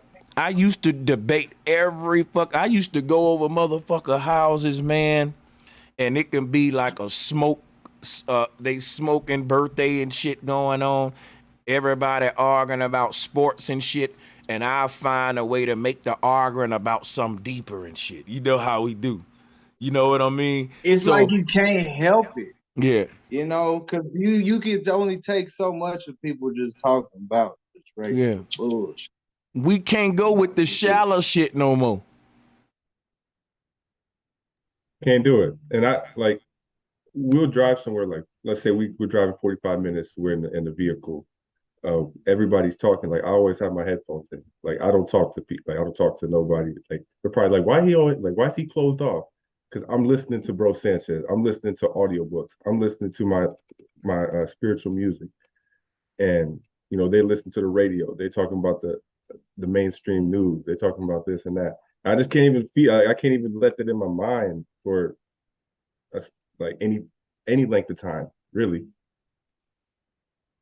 And like, you have to kind of have an atmosphere to teach this type of deep stuff too. Like Bro Sanchez, you did us a favor by creating an atmosphere, like your channel, a platform to teach this stuff. Like-minded people could come on. You can't do that in the work environment. You can't do that over your friend's house. Like, you got to create the atmosphere. And that's like, I have a whole plan to do that with, like, to have my part in the awakening of consciousness. You also gotta. Yeah, that's pretty much it. That's pretty much it. You just got to create an atmosphere. That way you can invite like-minded people in, and the people who think you crazy, they won't come anyways. You got to be an example. And if people want the truth, they'll seek it. And if they seek it, they're gonna get it. I mean, I'm just talking from experience, though. And I also believe that if the mind is strong enough to come up with a question, it's strong enough to come up with the answer. So, and also, let me put this down. Also, like, now I started doing, like, a few years ago, like, whenever you really, like, confused or got a question in mind, just write it down and then just sit and meditate with it right in front of you with the pencil and pad, and just meditate until you come up with the answer and then write it. And shit, sometimes I've written out whole damn essays. I'd be like, damn, I ain't know that all this shit was. And this, when I read back, it's just like, wow, it's like, it explains so much on why I thought like that, why, anything you want to know. You just ask yourself and sit with it. Because close your mind. The source of creation. Yeah, brother, because the source of creation is within you. You are a part of the source of creation. So you have the answers within you if you just sit and meditate on it. Facts. Videos only got. Oh yeah, I definitely think our DNA holds a lot of information, such like memories and just like from like personal experience, man. I know like like for example, a father and a father and a son that never see each other, ever had contact with each other, but the son not only look like him but pick up traits that you would be like, yo, the dad used to do that, but they never met each other ever in life. But the dad bite his nails just like that, or he That's used to me. dance just like that. So you got this code already in you. You just don't, I'm assuming it's passed through the DNA or coding or but there's definitely I like to look at it like you don't learn anything, you just remember it. Like a magic trick, you know? Hey, you know what you just said, my brother? Now think about what he just said. You don't learn nothing, you just remember it, right? Now watch this, bro. Right. Let me ask y'all a question based on that fact right there, right? Is it because they educated us instead of enlightening us? Because educating is like when they say, here go 3 answers. You gotta pick the right one or we gonna punish your ass. Like, and all of the 3 answers wrong. All of them a lie, nigga. You just I got to pick the one that your ass and that I was just talking about that. yeah. Yeah. You know, They like got options to it, multiple options and shit. like who discovered America? Columbus, Napoleon, or Alexander? Ain't no option for neither, motherfucker. You know what I'm saying? So that's education. Columbus, right? That's education. You know what you've been programmed what to say. You better say motherfucking Columbus, nigga, if you want to make it out that class. Fuck what you think. But see, that's education. That's bullying your ass into like the accept the lie versus enlightenment and shit. So that to say like, and now we just all remember our education and indoctrination, but that ain't got shit to do with learning. You was educated. I see what he's saying. hmm Yeah, yeah. Just with a magic, when someone teaches you a magic trick, at first you don't know it. You're like, man, that's pretty dope. But once they teach you, you forever see the trick. You can't unsee it anymore. Yep. You know, it's like, oh man, I can't. It's already embedded Yeah. in you, So I definitely agree with. I don't think we learn, man. We remember, and I think our DNA, all that stuff that they say is like junk. I don't think that's junk, man. I think that that's a lot of stuff that just need to get encrypted. Don't Yeah. know how, but You know what's crazy, bro? Don't you know that the way they teach us this shit is based on Nazi Germany? I ain't saying. I'm just saying. I heard that the bell ring system of separating the classes, the education system of like you raising your hand and all that. I heard that shit comes from goddamn the SS. Somehow the Nazis was training the teenagers and shit and indoctrinating them. Y'all ain't never heard about our education system is modeled after Germany and shit. I wish I I've can pull the sources on it. I wouldn't doubt it. It was different before a certain time. I've heard this more than once too. I Speaking mean, of because I can't think of nothing before that that was more structured like that. Because I feel like back in the Greek or times, it was more just Somebody, like, Tim said it's the Prussian school system that is modeled after. All of what is like, that? yeah, they didn't have like bells every fucking hour. Like it's a lot of shit. Even what they feeding us. That's like fucking rats, man. They got us like rats in that bitch, man. Hey, look, watch this. Somebody said like how when you show up for the school breakfast, they will give your ass yogurt, milk, Not Pop shit good Tarts, for you. waffles, sugar like a motherfucker, and then Breakfast pizzas and shit. and kick your ass out of class for being hyper and shit. That's crazy. It's not only keep always Yeah, go ahead. They'll say not only kick you out of class for being hyper, but then they'll label you as having all these type of problems, ADHD, and ADD and all that. And Yep. then once somebody's told that they have a problem, they get put on the pharmaceuticals. And once they get put on that, they're hooked on that for the rest of their life. And you already know the cycle. So it's a twisted system. Yeah, that shit crazy, man. When I I never sit there thought and think about it about it, when this I shit was. gets so deep. Yeah. I didn't think about it like this when I was going through this shit, though. It seemed normal. But now it's like when I look at the children going through that shit, it's like, hell, nigga, if I had to be born again and start from kindergarten and, nigga. But hey, hey, god damn, that shit. But I tell you It's what, nigga, that's a whole nother conversation being born again. What if in our next incarnation, all of the experience and knowledge we know now, we take to that next life? You know how we say, why don't I remember my past lifetimes? Here's a theory I'm gonna give you. What if we don't have no past lifetimes? I know I say that a lot, but I'm open-minded. What if this is our first incarnation? This is our first life. And we ready to make more lifetimes to remember these lifetimes. And we're saying, why don't I remember my past lifetime? Because maybe you're a brand new soul and it's your first lifetime. And maybe that's a theory too. You know what I'm saying? What y'all think about that So theory? it could be new souls and old souls. You feel like, right? Or Yeah, you feel like everybody new souls. I'm saying, like, we always had this concept of my soul been here before, right? We teach that. I'm pushing back at my own self now. I'm saying let's turn that shit around.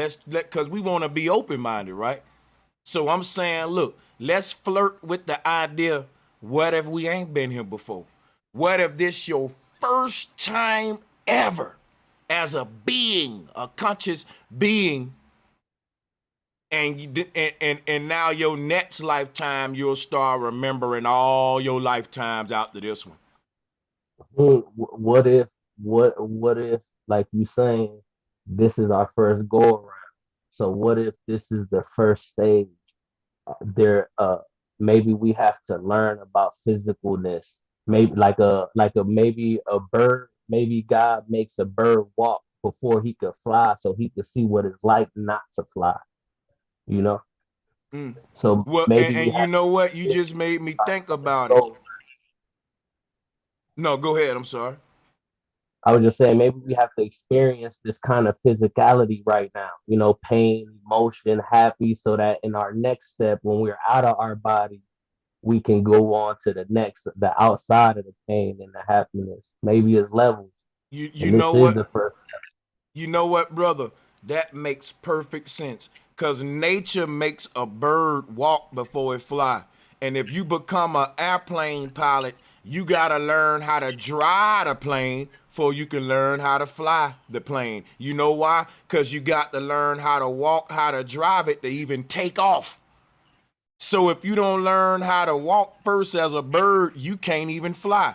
If you don't learn how to crawl first as a human, you can't even walk.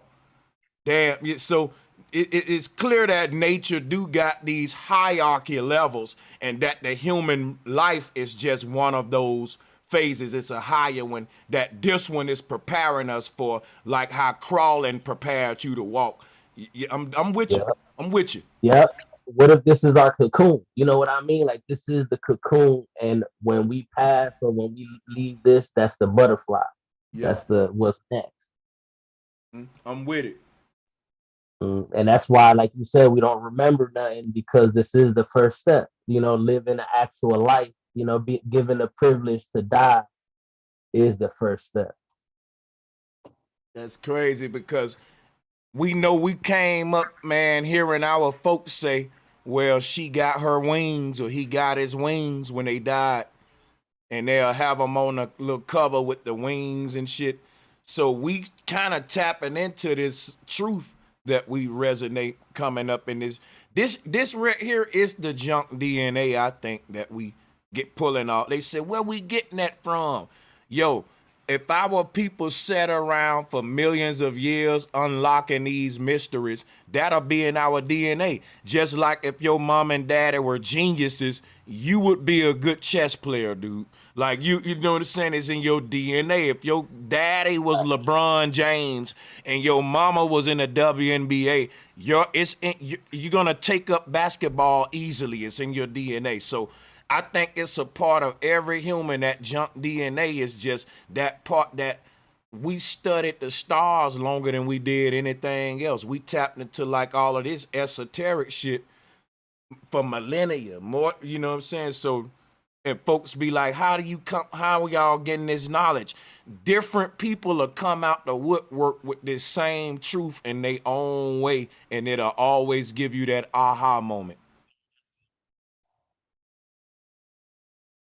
Where no bullshit. And that's why I ain't going live, man. That's why I resonate to this channel so much, man. Because I've been around in this channel, man. I want to say since day one, bro. I ain't going to lie to you. I'm sure you see me a bunch of times. Oh I'm yeah. just always in the back.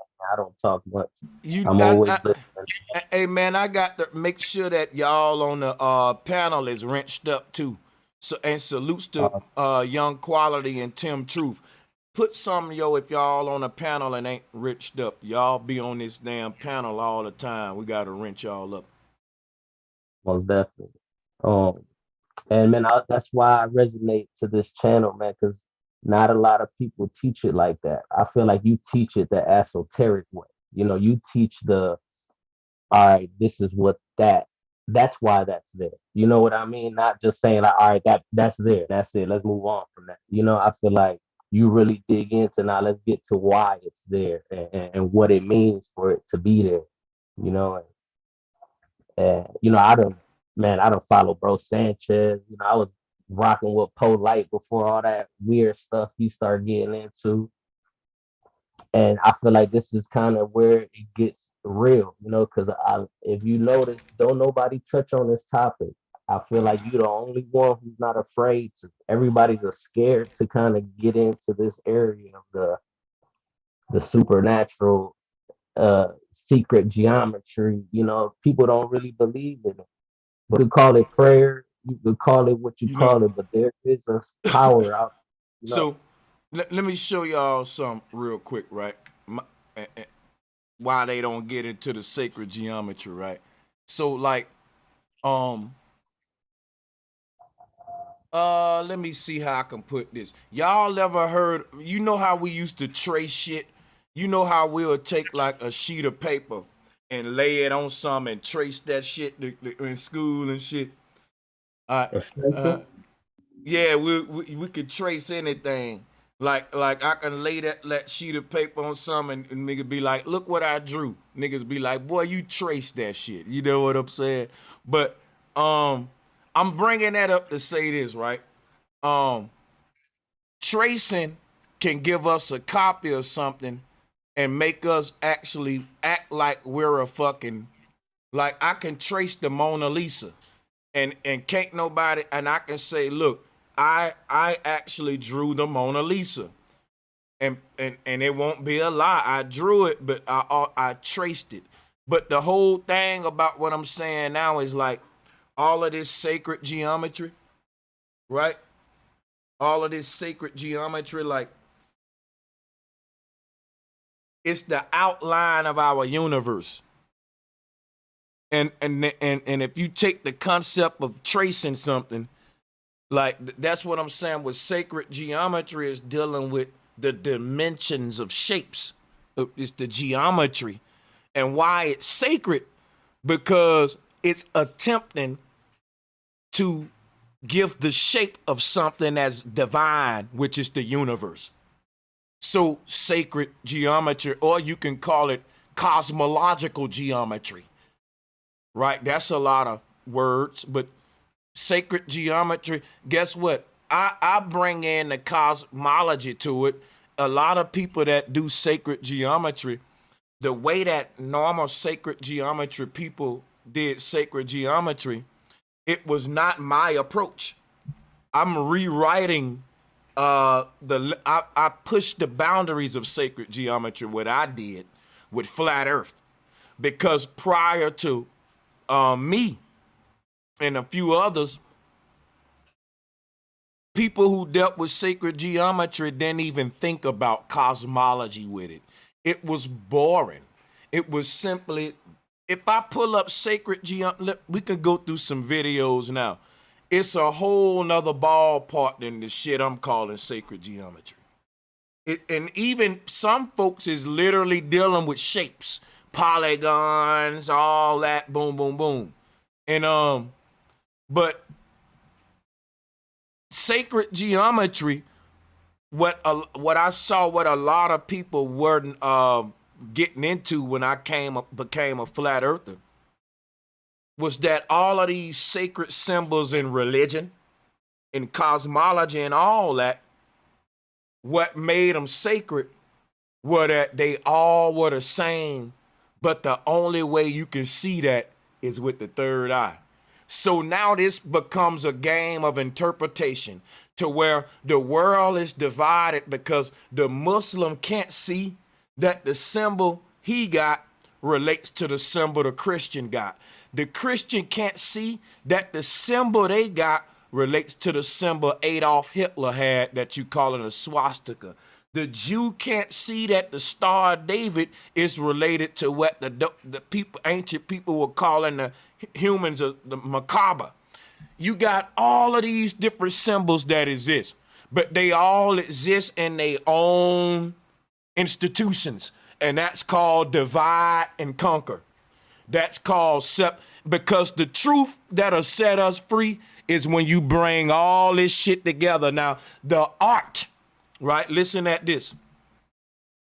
The art of bringing all, what I'm saying sound easy to do, but it's not.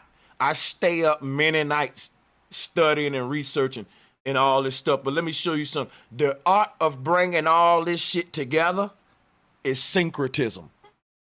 Syncretism. Sacred geometry is the art of even beginning to see what needs to be brought together in the first place. Let me pull up some collages to show you what I'm talking about. Y'all want to? Y'all want to?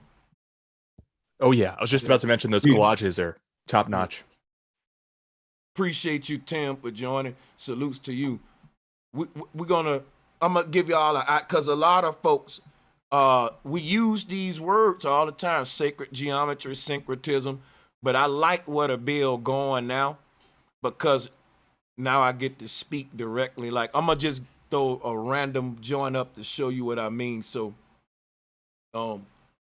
like sacred geometry, syncretism, etymology, these are tools that a person use to decipher ancient concepts. And let me show you some. Everybody that build houses use the same tools, but it's still levels to building. Not everybody get the same results, right? So everybody use sacred geometry. They use syncretism and etymology, but not to be on no egotistical shit.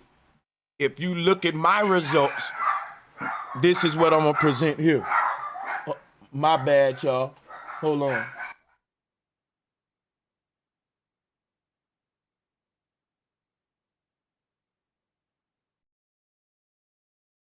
Yeah. So basically, what I'm saying is, it ain't the tools that's being used. It's the person using the tools. If you are a architect, I can give you the same tools that I can give another normal man, and now one of them will build you something that's fucking heavenly, and one of them will be lost, or build you something that's, shabby. I'm just saying, like, sacred geometry, syncretism, etymology, and all that is tools. These tools is pointless if your third eye ain't seeing the connections. You won't make them. You will have the tools, but you just won't make the connections. There's been a lot of people that's been around way before Brother Sanchez. And I be wondering why it's only a few that made these kind of connections. It's only a few that make these kind of connections. The fact that we're in an avatar, the fact that all roads lead to, when we go with the third eye symbolism route, and we try to decipher what the ancestors was telling us based on the symbols that's left behind, it all say that we're in a simulation and that your body is an avatar. It's synthetic technology. Your brain is like AI and your mind is the real deal. So my interpretation of the Big Bang Theory, I can show up like I did at the Flat Earth Summit, right? I debuted in the second portion of that summit. When Jeranism emailed me, he was astounded. He was saying, man, you know, they were really impressed. Because when you show up with stuff like this, and I'm showing my community of flat earthers, I'm making contributions to my community. Because after that summit, people gonna go and take this to the community and show we have a better explanation for the Big Bang. We're not just talking about a holographic simulation. Life, right, being the word light, flesh being the word flash. That's etymology I'm using right now. Flesh, flash, you know, life, light. And all that is basically all words morph over time because words are energy and energy don't stay the same. Energy changed throughout the ages. All of the words we throw in the atmosphere are vibrations. They change, they morph, they mutate just like the people in the societies. So if we want to understand ancient societies, we got to take that into mind that the way we use words today is different, but a lot of people don't do that, so they can't make the connection on an etymological level. Now, a lot of people can't make the connection because they can't see how the symbols all are the same. While we wear the birthday hat, look at these collages. So I aced everything. I dotted all my I's and crossed all of my T's. I'm a beast with the etymology. I'm a beast with the symbols. I'm a beast with the goddamn syncretism because I can take the etymology and symbols and make sense to y'all with the collages, with the Nagini being the genie, and that going into genetics, our genes, and see how the mummy is wrapped the same. And I'm showing you this is not physical bandages. I'm making sense out of a bunch of spookism. They give us a mummy wrapped up in blankets getting up from the dead. But if you look above him, this is what they really working on in the 2045 Avatar experiment. Holographic humans resurrecting in light bodies. So a person will read that in their Bible. They'll say, well, Christ's gonna come back and build a new kingdom on earth. And he gonna give everybody a new body made of white light, can't get a stain on the robe, and it can't age. And then the people that's reading that Bible, they're not looking onto tech websites. They don't know what's going on in science and stuff. So when you show them that what they read in their Bible is really the will of man on earth, because that's all a man-made religion, and it's prophesying the will of man to control humanity. In the name of God, man has done all his dirty work, y'all. But it take a special few to show that to the people. How do you show it to them? You make collages like this one. How do you show it to them? You show them that you make them question the very words they use. How do you show it to them? When you try to teach and they get cocky and act like they know something, you just ask them a question that you know they don't know. And then it'll make them shut up and humble their damn self. Because when they're, listen, I'm giving y'all my dirty tactics. Let me stop, though. Let me stop, man. I'm having too much fun doing all this. Like when you ask a globe earther the dimensions of their globe and how fast it spins. They don't know. That's how you Yeah. know right there. The debate's over. Mm-hmm. The debate's over. You don't even know how fast your own model spins. And look, I never show up making fun of them, doing them like that. I show up sharing my information. If you don't respect it and act like you know something, I'm going to show the people you don't know your model. Guess what brother Sanchez going to do? He's going to make everybody that got smoked with him study every night to learn a globe model. Tell me I ain't going to do that. They going to see the way I'm playing and they going to say, you know what? If I'm a fuck with Sanchez, I better know I better know these goddamn answers. Cause he know them. I can't catch him off guard like that.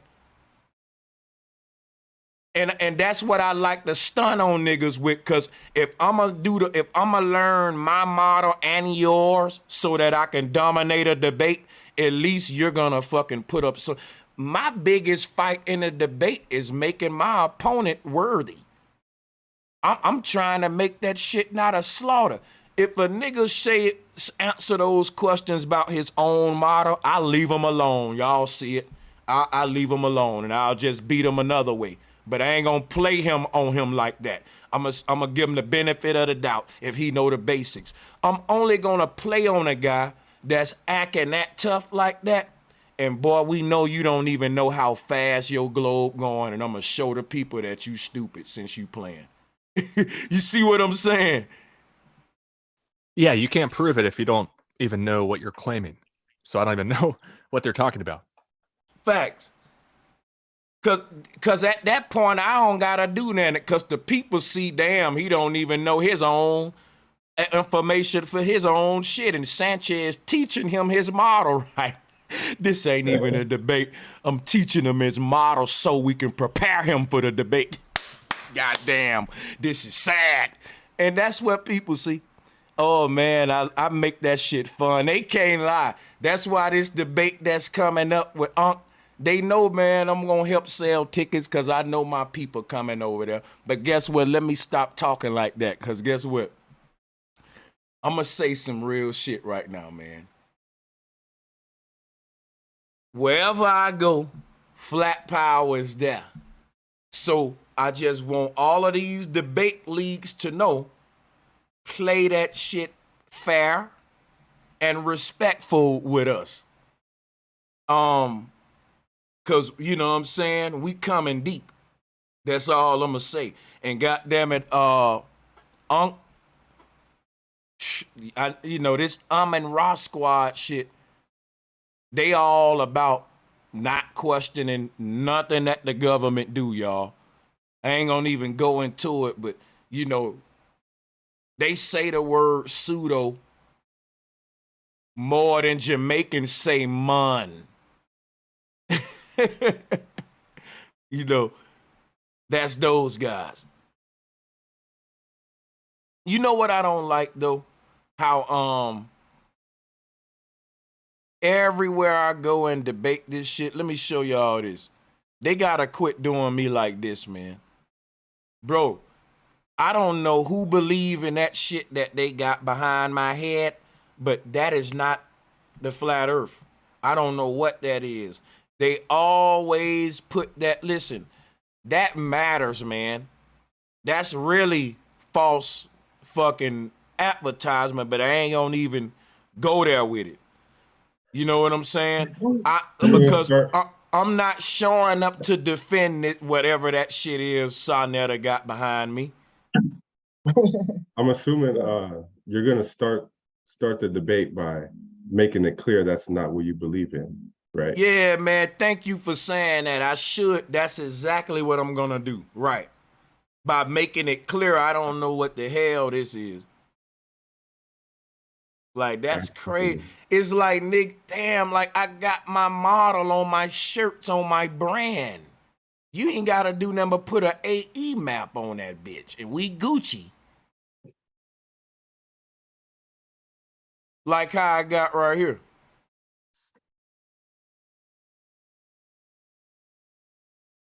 Yeah, that's really misleading. Like really, really, really misleading. When somebody sees that, not that one, but the other one. Yeah, when somebody sees that, they're gonna obviously think that there's no way we live on that, and that's what we all think too. So I Right. don't know why Sonetta put that there. Yeah, and I know why he put it there to help Unc out. Because look, just think about it. Sonetta ain't no damn fool, right? I go to Sonetta. I've been going to Sonetta's show for over 5 years debating flat Earth, and I never showed up with that model that he got behind me. He never, and 5 years of going over there, he always see me show up with my model. He know my model. And if he don't know it by now, god damn, nigga, when was that when I debated Jabari? That had to be over 5 years ago. I've been showing up with this same, it's on flat power. How you gonna, it's like you rebranded me. But I'm trying to ignore that shit. But it's really an eyesore because that is not my bro. Who's defending that? Did you bring it to him? Yeah, bring it to him. I'm sure he'll I was swap about it to out. It'll say. just take 2 seconds. I'm finna call him right now, goddammit. I'm live on the call, man. Fuck that shit, bro. I know he watching. He ain't gonna answer. Watch. Let me see how real Sai is. Salutes, OG. Pick the phone up, nigga. Pulling his number.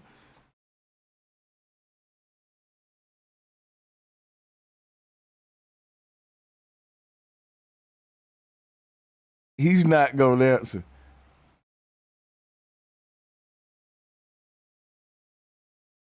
Come on, man.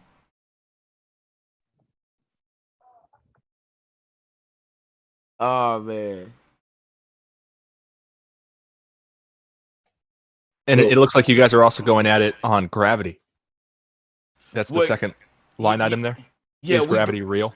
Yeah, we going at it on gravity. Is gravity real? And you know I'm going to dismantle him if that's the foundation of the argument.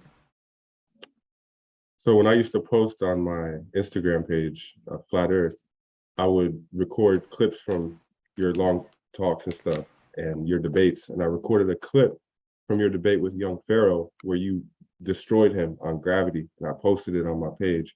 That's back when like the censoring wasn't so high. I got a couple thousand likes, like hell yeah, just on like a 2-minute clip. I'm glad you keeping that era living, bro. Salutes, check, cause I ain't gonna lie though, we can't cap. That was like the golden era for Flat Earth, cause it was people was really having debates, and me and Pharaoh had a debate, Chris, and the shit wasn't even moderated, and that shit was professional as hell. It was lit. We went back and forth. Look at how that shit was on Sonetta when Young Pharaoh was on his show and I joined. We'll never get back to them times again, bro. Niggas was debating, said it was even going at the Flat Earth. Like, but look, now it's like everybody won't ignore that shit because they've realized, damn, this shit getting momentum. When we try to debate this shit, they winning and they community growing like a motherfucker. It was so many people used to tell me, bro, I'm from such and such channel. I'm a flat earther now. I'm from such and such channel. I'm a flat earther now. Guess what, y'all? I was on Sonetta's show. When was this? The day before yesterday? And a dude got up there who follows Sonetta. He was like, oh, Sanchez, you made me a flat earther, man. Flat power. Like, I'm a flat earther now. But I came from, Sonetta's side, all that boom. I'm like, damn. We still... See, here's why the flat earth was always a threat. Not to more than just to the government, because why? It's the turnover numbers. You got to think. It's like the vampire effect. See, a human can't bite a vampire and make the vampire become a human. But the vampire can bite a human and make them become a vampire. So because of that, the vampire numbers will grow positively and never decline. Because why? The vampire is immortal too. Why I'm comparing the flat earth shit to a vampire? We have the knowledge of infinity immortality, or what they call the Holy Grail. This is supposedly the knowledge that allow one to break the time matrix and the cycles of life and death with this awakening that we're about to undergo in our journey with this knowledge. This knowledge was personified as a key to unlock the doors to the great beyond. So check this out. When you think about how a key shape, because now I'm finna really go somewhere else with it. Here go the key. I just had to go here. But the same thing is this, right? Just to make a long story short, right? Because I'm all over the fucking place. Y'all know how I do. It's hump day. At the end of the day, this is the knowledge of immortality. We cannot, what happened to our neural network when we became, see, this what y'all got to realize. Every human got a certain neural map on a brain mapping or whatever. And this would be like, let me show you. This would be like looking at different kind of galaxies in space. That's where we are. We're the different galaxies. Let me show you some. I'm pretty sure y'all saw this before. This is our neural network. Now listen, everyone's neural networks look the same. Let me show you what we looking at now. It looks like a Big Bang explosion of light or a heart beating in the chest. Let me pull that up, because I'm finna go somewhere with this. What we looking at now is this right here. Now let's go back. So what's going on? The entire universe is in our brain. I've been teaching this from the jump.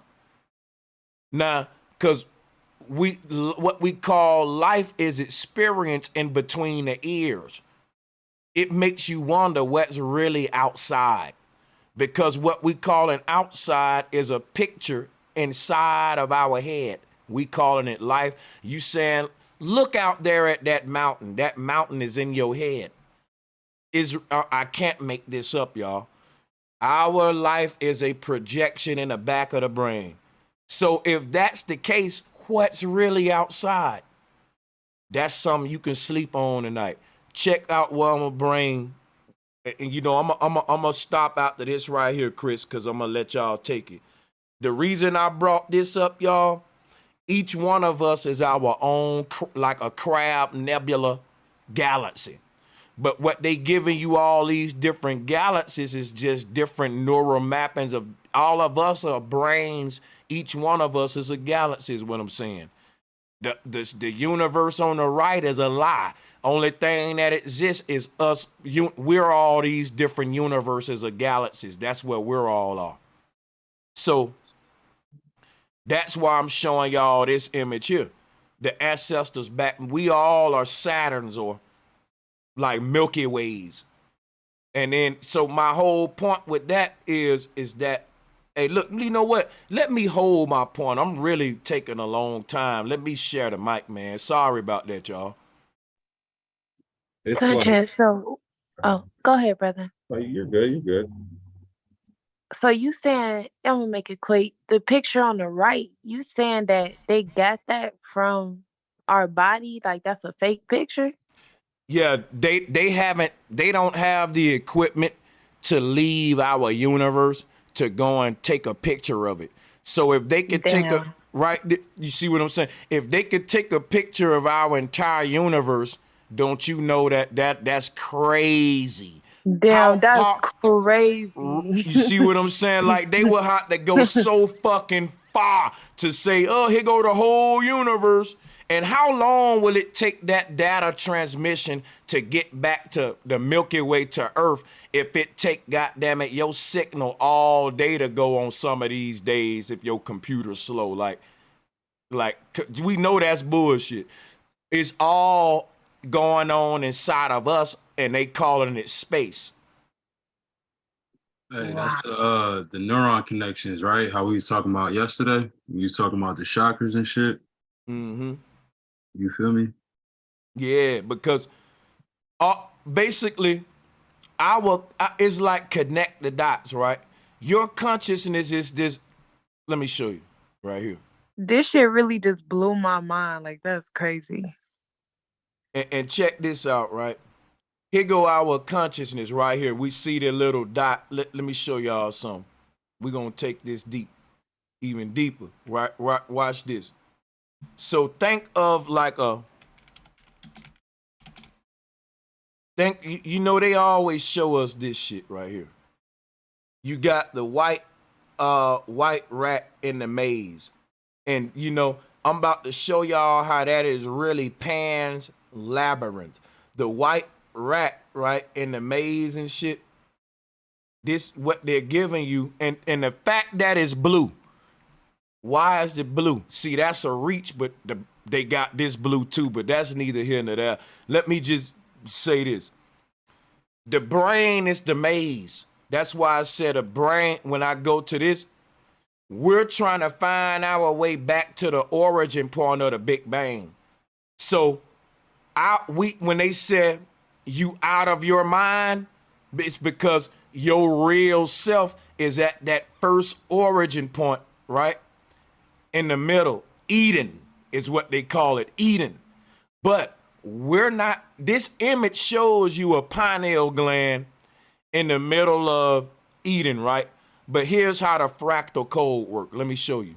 You see each of these little dots right here that points in the neural highways. That's like a crossroads where all the energy building up in the neural network. Guess what? That becomes an entire earth plane, and another you will form in those dots. So what happens is this: your consciousness is literally connecting the dots.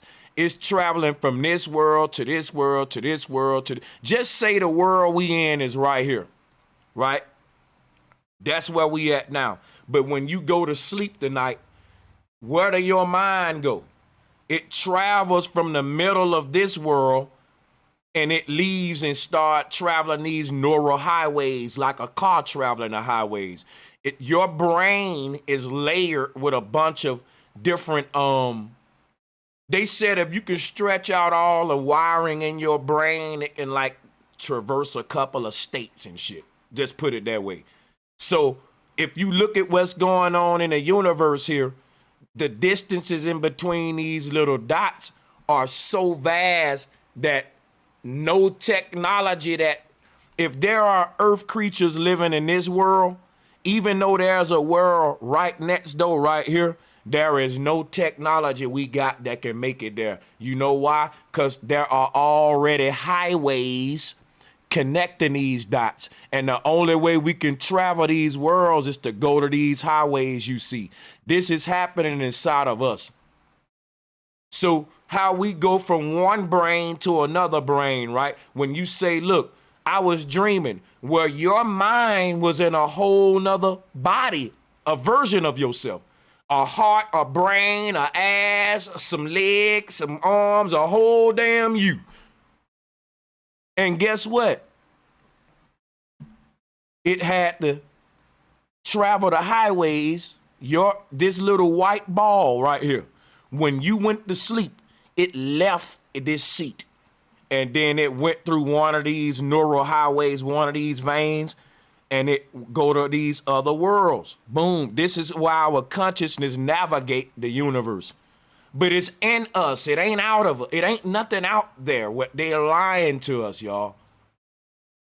And it really doesn't go anywhere. You really don't go anywhere. In another way to put it, it's like if you're listening to a radio station, can you listen to another radio station at the same time? No, you have to tune it.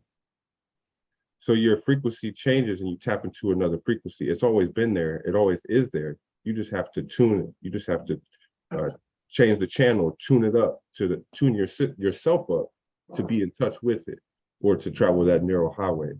That's kind of how I see it. Spot on. That's spot on. That's how it, hey, ain't no way.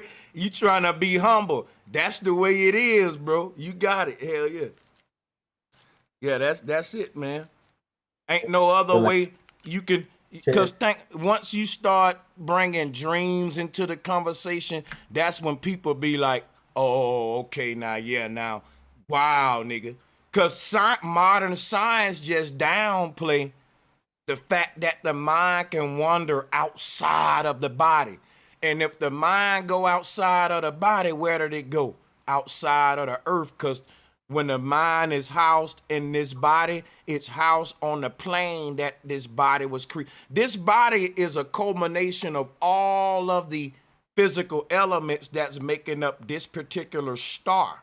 So different elements intersect at different stars. Let's say this is our world. Let me zoom in right here. Let me show you something real quick, right? Let's say that this little dot right here that I showed you. Hold on for a minute. Did I cut anybody off? If I did, take the mic from me now and finish, because my bad, and take your time. I think somebody was, but check this out, y'all. If this little dot right here, let's say that that's our world. All of the elements that's making our world are each element is one of these neural networks. One of these little lines that's going into this ball, that makes that planet made of its own unique chemical compound. Each of these little white balls got their own periodic table with a different family of elements, making that world different than each one, like they try to tell you with the regular solar system with NASA. So they telling you the truth, but they ain't telling you the truth, if you know what I mean. Like how they say the sun is made of helium, and it's like they're talking about Helios, maybe. Like, how could they know what the sun is made of? Just the sidebar. Sorry. Right, No, because that's facts, Tim. That's facts. One of my coworkers, he was trying to tell me the sun's made of this, the stars are made of this. I'm like, how? Like, you have to believe that. You don't know what the stars are made of, what the sun's made of. I got a question. What y'all think about what you eat has a role in what you will dream about or what you will experience when you dream? Yo, I think we dream every night, right? But I've been dreaming a lot lately. I think we dream every night, but we ain't conscious every time we do it. So even when we think we didn't dream, we dreamt, but we ain't conscious of it. Is one theory I hear. But I think when we talk about what we eat, right? When I was a vegan, I dreamed more. I lucid dream more. I didn't astral project as a vegan. So, but I lucid dream. I dream, and I remembered my dreams vividly. But I noticed being a meat eater, I barely dream. Or remember my, or I'm barely conscious of my dreams is a better way to say it. Facts. I think the meat and having your substances keep the body at a digestive state, as opposed to lighter substances, fruits and vegetables and all that other whatever it may be. Lets the body flow more, keeps that neural highway freer. I also think that because I don't get me wrong, I love my Mary Jane, but I gave up weed for like a month or two, and I was lucid dreaming like crazy, remembering everything. And as soon as I started back smoking weed, it's like I started dreaming less, and so I be thinking the weed got to play a part of it too, for real. That's the second time I heard somebody say it. I definitely don't doubt that. I'll tell you what, she said she didn't smoke for like a month or two. I haven't smoked in about 4 years. And when I did smoke, I didn't remember any of my dreams. But now I dream almost every night. So you know what? I believe if I go with what y'all saying, the weed might play more of a bigger role in making you not remember your dreams than the fucking meat eating for real. Oh yeah, for sure, for sure. But I be wondering like what dreams are about. Like, is there a message in them? Or Yeah, always. No, but at the same I'm gonna time, show you something, right? but at the same Okay, yeah, go time, ahead. um, like it just gets you caught up in more and more um mental drama, I guess you could say, because you're in your mind But trying to it's your make sense life out of this, though. trying You're to the make only one Yeah, experiencing it. and it kind of goes back to what he asked earlier too. You got to Um, ask the right question, because if not, you're just gonna get some wild ass dream. You feel me? but let me share some with y'all, right? I remember all of my dreams vividly. Even though I haven't dreamed in a while, every time I dream, it's like they're there, man. I remember them even since a child and shit. You feel me? Some of them, like, but my thing is like, if we are multidimensional creatures, right? We exist in all of these different universes at the same time. So right now, there's another version of you carrying out an act right now. I'm gonna show you my theory right now, right? I think there are several versions of you that exist in several universes, and this gives you your mood because each one of these is connected to you. So, for example, right, there's a version of you that might not be doing so well today in a particular universe, and this version of you may have a part of you that you can't quite put your hand on that's kind of gloomy that day, but you don't know why. Like, our emotional state is so intricate. The feelings that we have in our on an auric level, we got to identify them, locate them, and all that. And now you fucking with the auric body and the spiritual body, the chakra body. That's what we was into. Cause check this out, y'all. We don't remember with our physical body. All of our memories and experiences are stored in the mind and not the brain. They're only processed by the brain. Why am I saying all this? It's to say that every dream you had, did it take place in the brain or the mind? This is a back and forth that me and Tim have all the time, and it's a fun one. Salutes to Tim, right?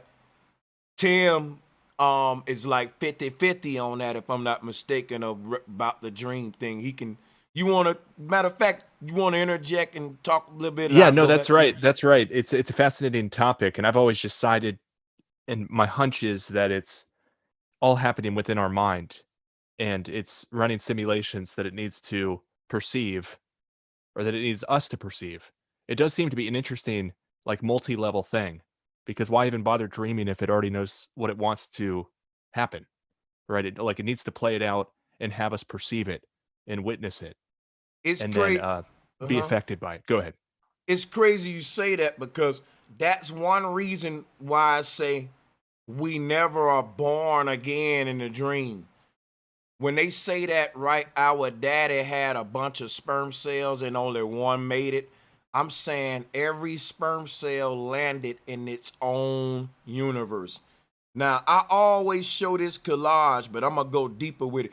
Hey, Tim, at any given time you want to interject with the back and forth on this, you can. And that goes for every single brother on the call. You don't got to be muted. We going, it's a casual. Go ahead, guys. So, but yeah, we cracking the code together. So check it out. If you look at this, yeah, just come right in. You got, who want it? Go ahead. Salute. So is it possible that like your soul, your energy could be like a some kind of like a signal that's emitting through these waves, and when you sleeping, it's like you changing a channel through the energy of uh I guess where you are in that parallel in that at that time. So could death be like when you basically it's like you waking up, basically wake up. When you die, it's awake because you wake up in that other parallel, but you don't know you died because you just assume you just woke up. Well, I'm separating death from dreaming right now. Death is like you dreaming, right? But the dream starting as a baby again. In other words, while we living, like I think when we die, we got to die more than one time. Because I'm sure, can y'all see this plasma ball? Yep. Watch this. All of these little stems that's coming from that plasma ball, those are all the different versions of you in a whole nother universe. Let me show you. Let's zoom out. Now look at all the sperms right there. And let's look at what they giving us for what we looking at on the right. It's the water sound image of 432 hertz, which is what our earth vibration is. And it show you that's the Taurus on the right. That's the black hole sun. What's the black hole sun? It's the symbol associated with Christ, the crown of thorns, the Aten Seth, all of these, what we call Satan. Because why? Gab. Why? Because these were the gods that personified the human body. Consciousness manifesting in the flesh. You know who else was a god that personified that? Christ and Quetzalcoatl. And I'll show you both of them right here. Look. Quick interjection, real quick. In the other collage, what I see is an eyeball too. That's called an all-seeing eye. That's that pineal gland. That's why I keep going to this collage. You see this? It looks just like yeah. That's why we call it the all-seeing eye. It's a fractal code. Your two eyes ain't nothing but a copy of this thing right here. Just like all the stars in the sky ain't nothing but a copy of Polaris. It start from one single source that split into all these vortex points, and that become your eyes, nose, mouth, hands, organs. Just, you see what I'm saying? That's why we can sync the brain to this plasma ball. If you think of how your brain look at that plasma ball, even if we look at this universe with the brain and we go back to the plasma ball, I'm showing you all of that look the same. Even this look like your eyeball. But that's why I'm telling you, Chris, they worship a Cyclops god. They worship the god that was just this one-eyed god. They call him Santa today. But if you want to know the connection, here it is. That's because they didn't really worship a figurative of like a deity that was personifying a human or a god. They was worshiping a portal, a stargate that particular god was able to use to travel between the dimensions, like what we see here, and to achieve immortality. So you guys are spot on. I'm just showing you why the world can't crack the code that we cracking. And we do it effortlessly in real time. So salutes to the panel, man. Sure. We gotta, because you know what I'm saying? One thing about this whole call right now, even if I want to have a shallow show, I can't. Because we always gonna go deep with this shit. But that's what the Hump Day Roundtable is. Now let me fall back and let y'all brothers grab the flow. I'm dropping the link. So what comes to mind is, for me, the way that it is actually in reality, our body, every single person on the call, every single person watching, viewing, your body is accumulation of the 5 elements: earth, water, air, fire, space. That's your body's literally all of the food you've eaten since you were in your mother's womb, the water you've drank. It's like 72% water, food, air, fire, electrical signals, all that. That's what your body is, the 5 elements. So your soul is beyond the 5 elements. So what material or substance is your soul? If all of our body is made out of the same substance, the same material, our soul is the same material too. So that separate you that is experiencing life in different dimensions is every other human being. Well, We're all like like the default you behind saying all of that? our, Let me clarify. You saying that every other human being is me? yes, because behind your conditioning and behind all of your programming and your karma, all of the accumulated knowledge in your mind, all of the accumulated food that's created your body, behind that is a blank sheet, a blank slate. We're all blank slate, but we're just drawing all over. If you erase that, we're all the same thing. And I agree with that. But at the same time, though, we are, that's the paradox I'm talking about, how like we all the same but all different. Because when we go to being the same, that's just going back to a default template. That's like, right, if I'm playing NBA Live on my PlayStation and we go to create a player, and every player start off with this little boring ass template. But then we all can make our own player. But if I put 10 niggas in a room, they ain't gonna make the exact same player. It's impossible.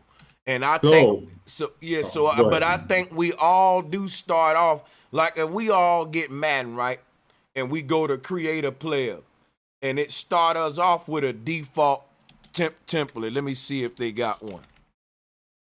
So a default template. No, well, I'm asking for too much. Let's say this your default template. The white boy gonna have to start from this right here, and he gonna have to edit that thing to look like him. Now, every single body that buy Madden, they gonna start with this template. So we can essentially say, man, we all once looked the same. We all were the same, but we'll debate about what do we look like. We know we all come from a singular source. Here's what I'm gonna show you. Here, no matter what you look like now, this was your default template. Right here, look. We all come from this. The sperm or the darkness behind it? I'm saying the sperm, because check it out, right? The darkness inside the sperm. See, behind it. Watch this, right? If the darkness is an ocean, then the sperm is a cup that scooped up some of that darkness to make it a drip, a moving, independent drip. Each human, right, consciousness, my brother, is a speck of infinity.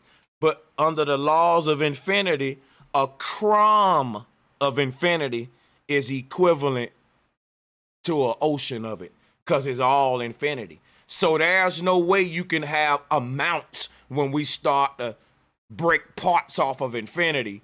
That's why the Hindus said numbers themselves are an illusion.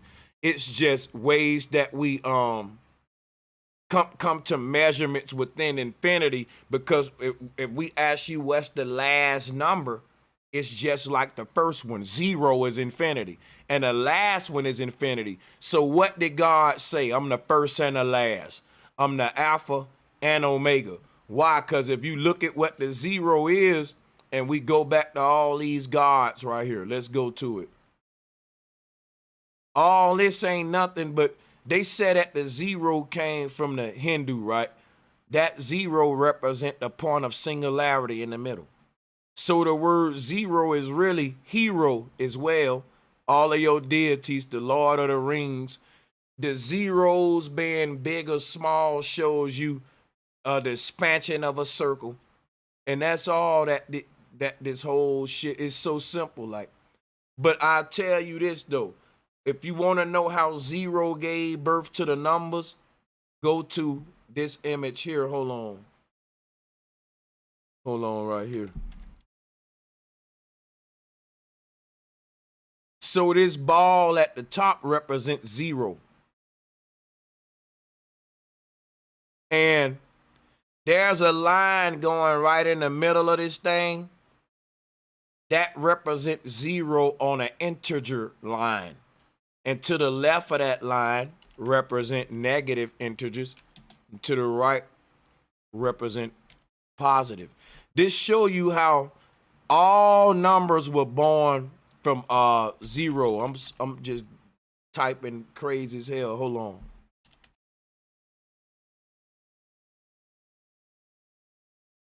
So this right here, right?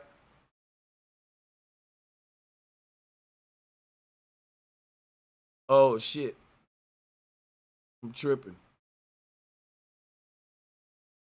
Give me a minute, y'all. I'm gonna open this thing up and make a point, right?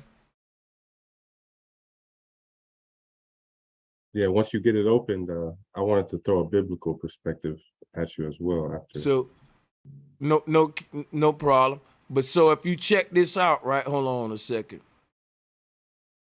Hold on one second. So look, what I'm saying is how 0 is giving birth to the negative and positive numbers. That's like ma'at with them wings spread. And that's what we call aten right here. Aten. But the numbers are 0 is infinity. You know what I'm saying? That's what they not telling us. That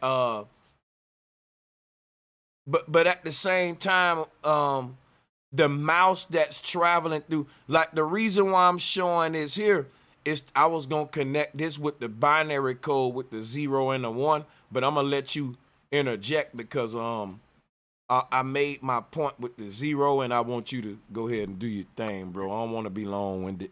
No, that's deep. So like how we said there's like a default template, and if we were all the same like a creative player, it would be boring, essentially. So in the Bible, there's Adam and Eve. They're basically they're on that default template. They're in a state of oneness. There's no duality. There's no discriminative mind. They're just in a state of oneness. But the serpent comes, tells them if they eat this fruit, they'll be like God.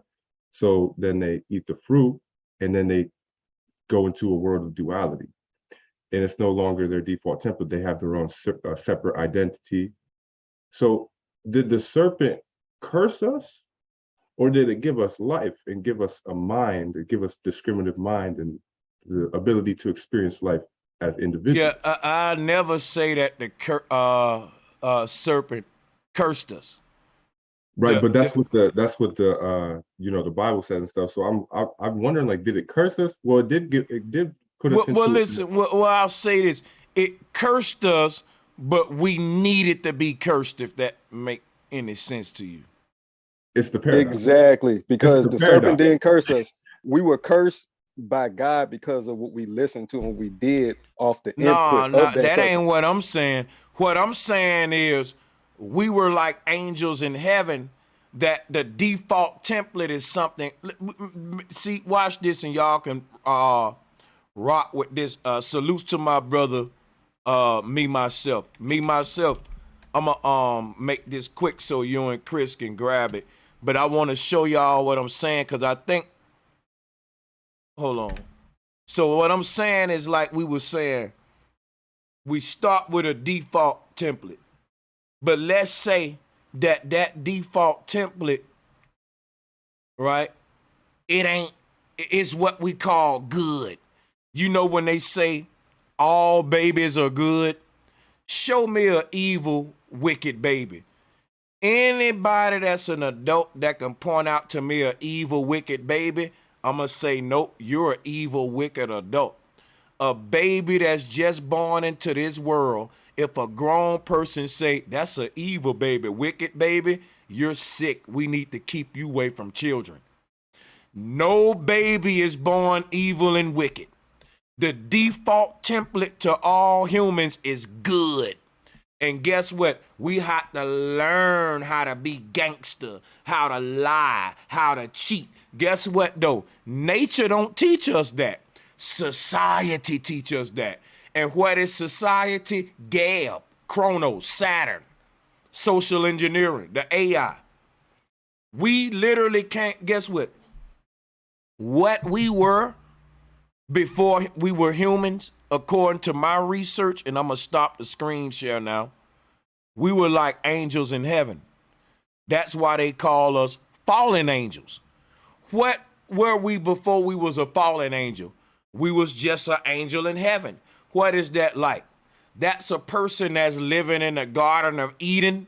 And Eden ain't no wickedness, ain't no evil. But in Eden, there's a tree that leads down into the realms where wickedness take place. Here's what's going on in Eden.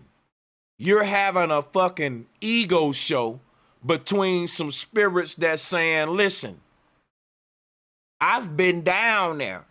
You know how we like to say, I got it out the mud, man. See, you can be a millionaire, I can be a millionaire. But if your daddy gave you your million and I had to work my ass off for mine, I'ma throw that up that I got mine out the mud. And by me getting mine out the mud, I had to learn some shit that he didn't learn because his daddy just gave it to him. So getting it out the mud was a good thing. Not only did I become a millionaire, I learned valuable things by the way I had to become one because it wasn't given to me. Put that on a spiritual level. Let's just say we was in Eden, and everybody in Eden are infinite beings that can't die in Eden. The only thing they can do is slide down that pole, that tree of life, and when they do that, they'll be incarnated into an underworld. So we were warned, don't eat of that tree. Don't fuck. These trees, y'all, are gateways to different universes. To eat of them is to literally like traveling through these trees are like portals, or like a staircase system that leads you in and off of celestial planes. Why did all of us leave Eden? The Hindu says something called a spiritual contract. This universe is a big school. We go in and out of different portals so that we can acquire different, we're like a fucking, think of your favorite superhero. You know how he can get new perks, he can get new abilities. They can say, look, Batman now got a laser beam he can shoot from his eyes.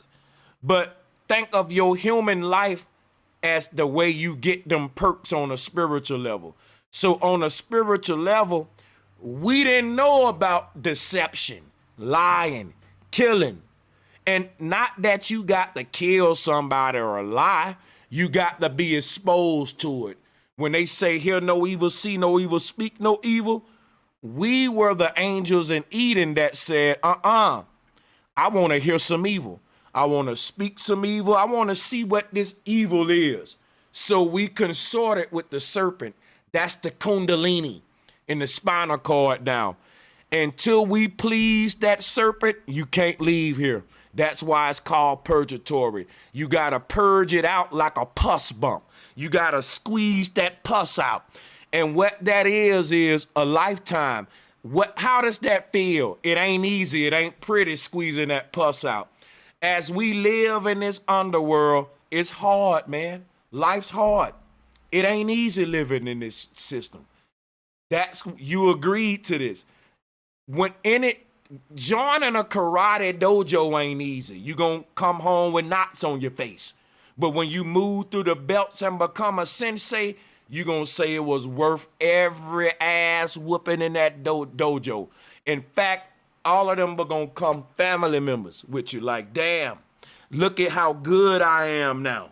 And so it's like they said Saturn is the testing god. We're in a simulated environment. Think of it like when Neo got out the Matrix and he wanted to learn fighting skills and shooting and shit. How did they do it? They loaded themselves in a training environment to master those skills. That's all Earth is. Let me show you how deep it is, right? Some people say, man, in some of my dreams, I'll be flying. How would you master that? You will have to go back to those universes where flight is possible. Let me not get all over the place with that. I'm going to give you another example. When we dream and we become lucid, we can start to train ourselves. This becomes this whole simulated environment that Morpheus created. If you scared of heights and you dreaming and you realize, oh shit, I'm dreaming. Guess what you also know? You can't die in that realm. Anybody that ever lucid dream is a inner knowing that come with you becoming lucid in a dream. And that inner knowing is, oh shit, I can't die. And I can just control all this shit. How do you know you can edit the simulation? Neo did that at the end of the Matrix. He started the fucking like, oh shit, I can really manipulate this shit. That's when you become lucid. They got a movie called Lucy where a lady, she got so lucid, I think she destroyed the universe or some shit like that. But these become test grounds once you realize what they are. You take them, think about it. Before Morpheus woke Neo up out the Matrix, he was walking through that shit not knowing he's like a video game character in Grand Theft Auto and that he got all of these lives and extra men. Facts. Why you think they made the last Matrix movie about him being a video game director?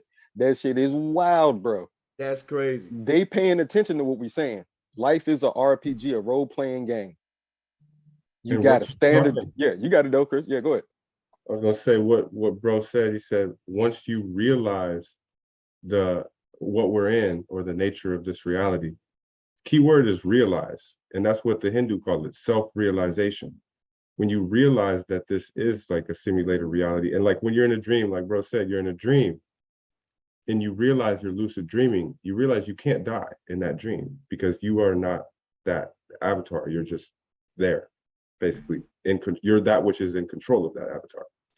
So when you realize in this life, which is also could be considered a dream, that you are not this avatar, this personal being, you are that which is in control of it, then it becomes a video game that you're the director of. Facts, absolutely. In real, right? Because like I keep the etymology app open. It's a cylinder or frames turning on the axis. And I promise you that's what we be talking about. That pole in the axis that the flat plane is turning on. So when we think about real R-E-A-L, it's also R-E-E-L, which deals with the turning on the axis plus the strings plus yarn and thread.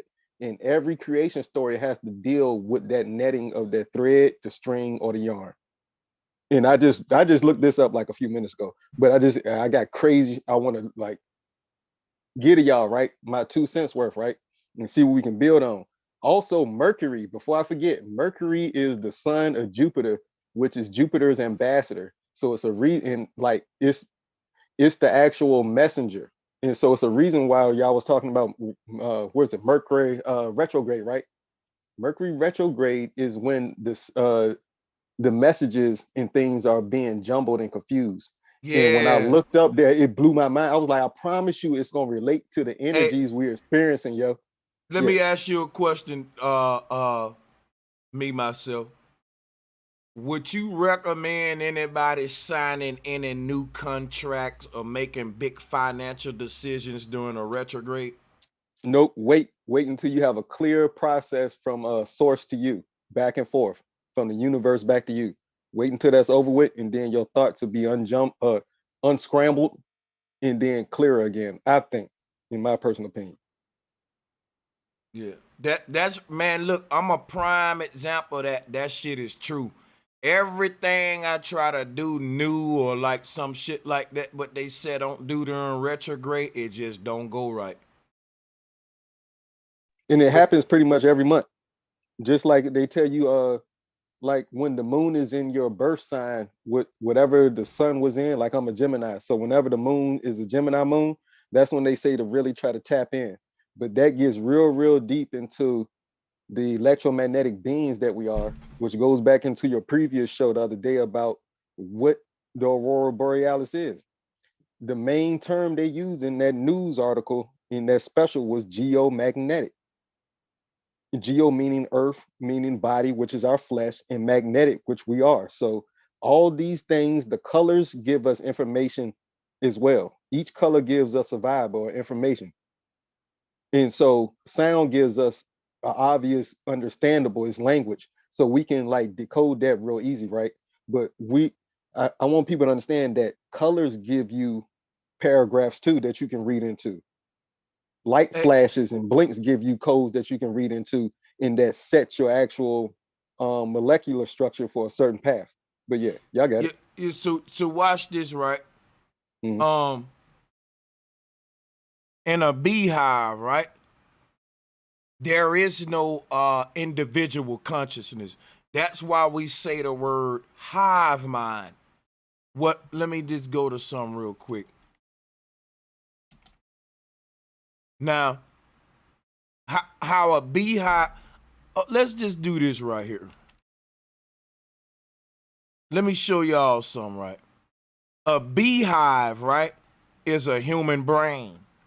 I know you like, damn, what do you mean? If you study a beehive and study the human brain, it's the exact same shit, and I can't make this up, y'all. Let me show you some. Let me just do this real quick.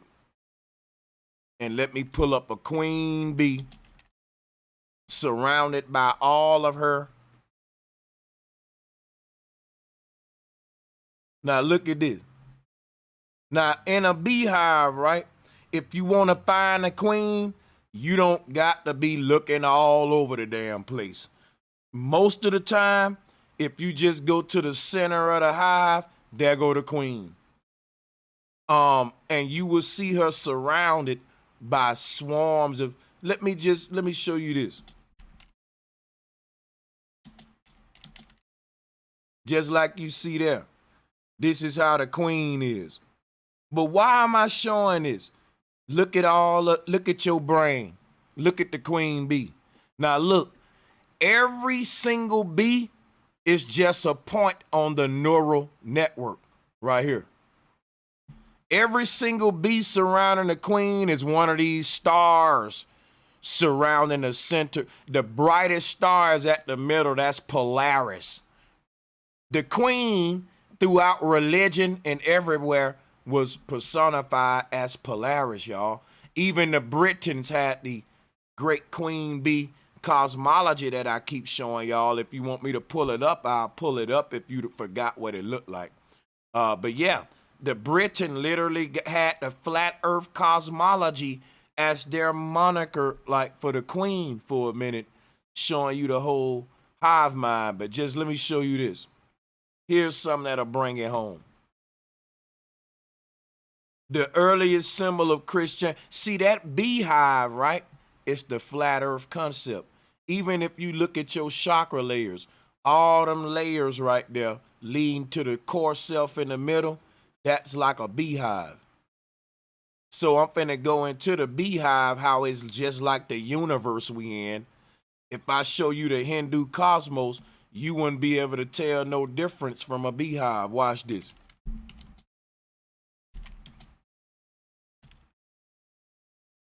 Let me go to the Hindu. Look at this.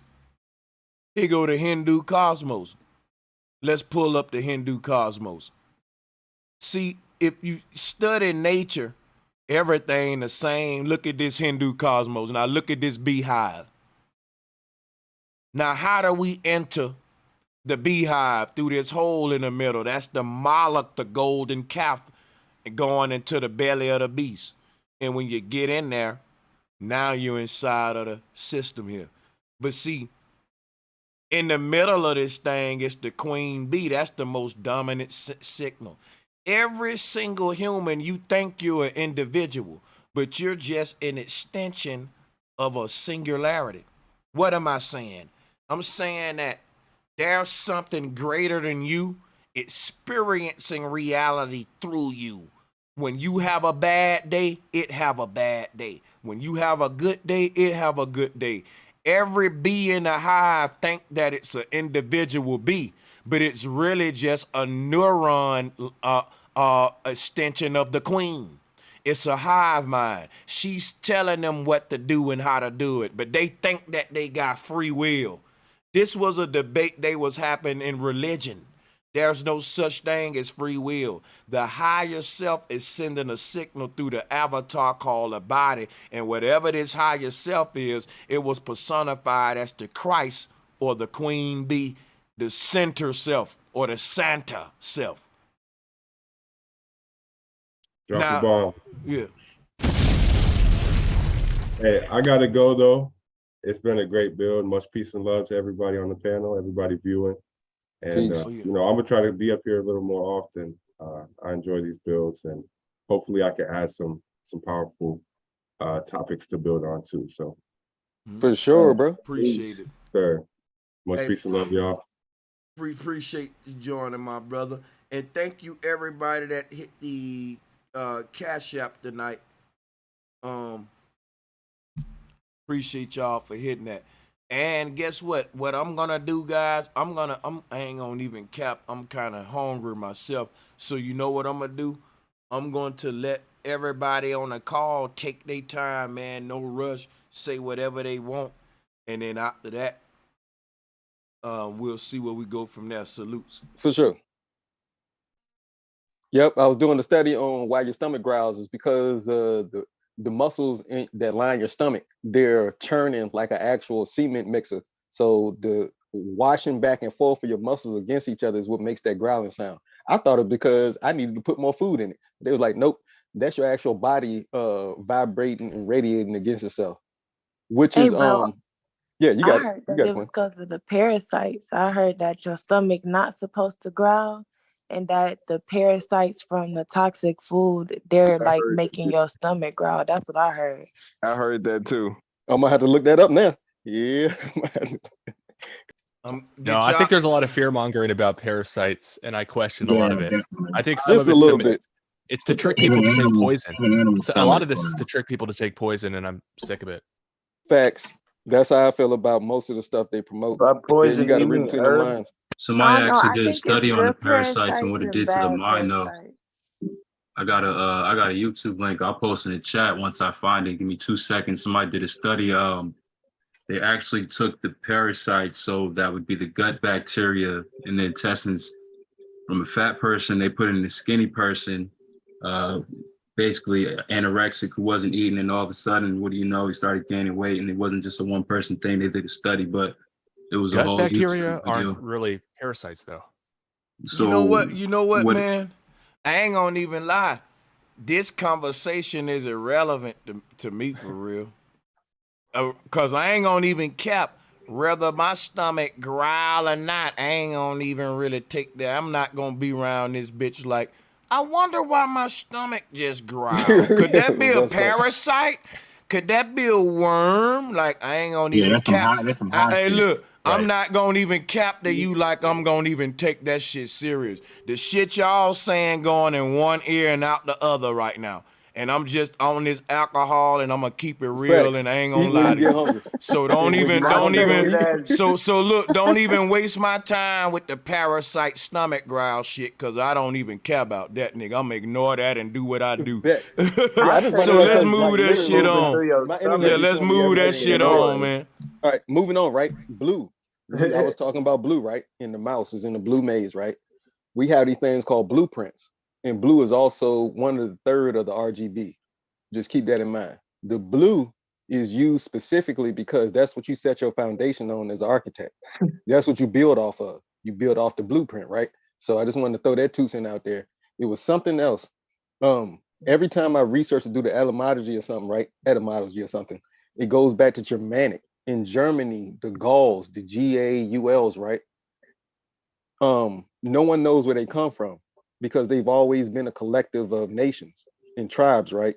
But the Druids, are the actual priests of the so-called area, right? And Germany was a nation around France, and going back and forth, Britain, France, Gaul, Roman, back and forth, right? War. The Druids are actually, the name Gaul comes from wood. It comes from like oak, in oak and work. The people who work or deal with the oak. For some reason, mistletoe loves oak trees. So I did some more research.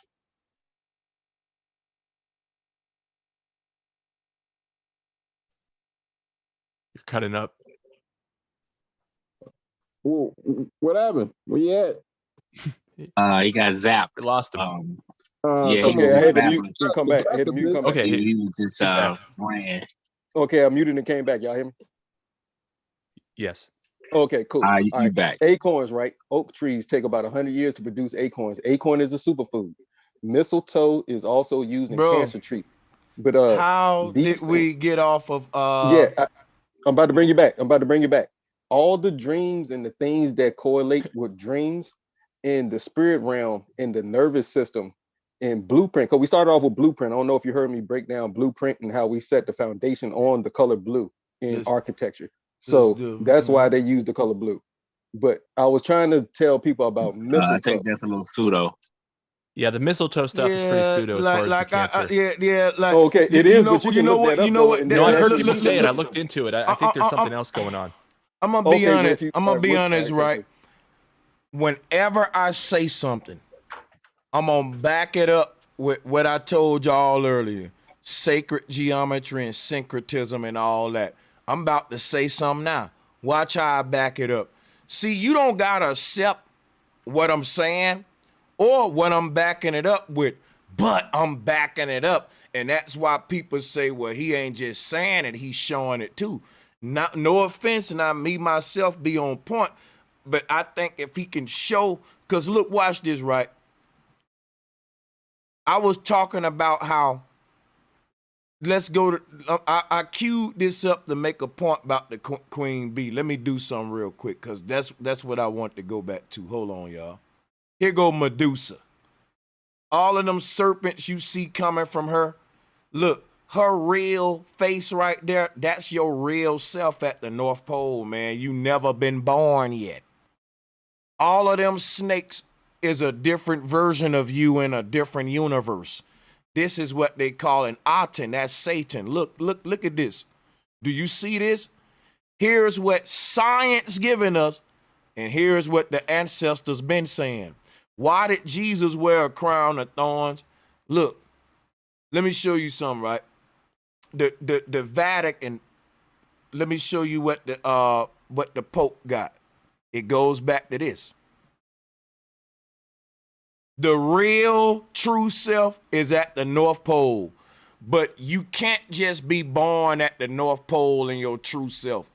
Heaven is a place you got to ascend to.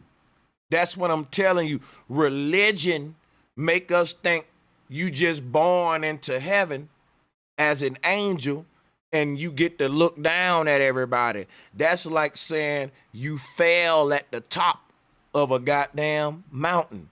You had to climb to the top of that mountain. So how did Humpty Dumpty get on the wall to fall down, to break to a million pieces? Because look, when Humpty Dumpty fell, he shattered. And this is what happened. You see all the people around the cube, them are all different versions of your own self in different universes. When they say that there are different planets orbiting the sun in the solar system, the sun is your pineal gland. But when they say you lost your mind, you literally got your brains blowed out. Look at Medusa. If you shoot somebody in the head and the pattern splatter out like this, when they say you lost your mind, literally your brain, they blew your mind out. Look, this is what Medusa's showing you, that all of these neural endings, what would happen, right? If the consciousness of God shattered into a bunch of individual consciousness surrounding that shatter point, this the pattern it'll look like Medusa, Jesus' crown of thorns. Now, if that happens, Each of these snakes got to die so that the energy can go back to the Medusa in the middle. Because that's why Leviathan, the multiple-headed serpent in mythology, every time you kill one head, the other heads get stronger because the energy ain't got nowhere to go but back into the middle. So in order for Medusa to really get her eyes back, because I know you wondering, like, why has she got black eyes? Because her eyes left with her mind. She lost her mind. We're lunatics in this underworld. This realm is what losing your mind is about. If you think about what Morpheus showed Neo literally lost his mind and go into a dream state in the Matrix. So if this is a multiverse where we're all of these different versions in these different universes, look at Medusa head, look at all of the serpent heads, and look at the plasma ball. The real you is in the middle. This is Aten right here in Egypt. Let me show you another one. Here go the Hunap Ku from Tibet. You see, in this wheel of life, it's sliced up into a bunch of different universes. You see the different slices? Each of those slices is a parallel universe orbiting the true universe, just like this pattern right here. And you not in the real universe. We're somewhere in these outer worlds. We got to die in each of these outer worlds so that the inner, think of a stem to a firecracker. You light the stem and the stem trace its way all the way back to the firecracker and boom.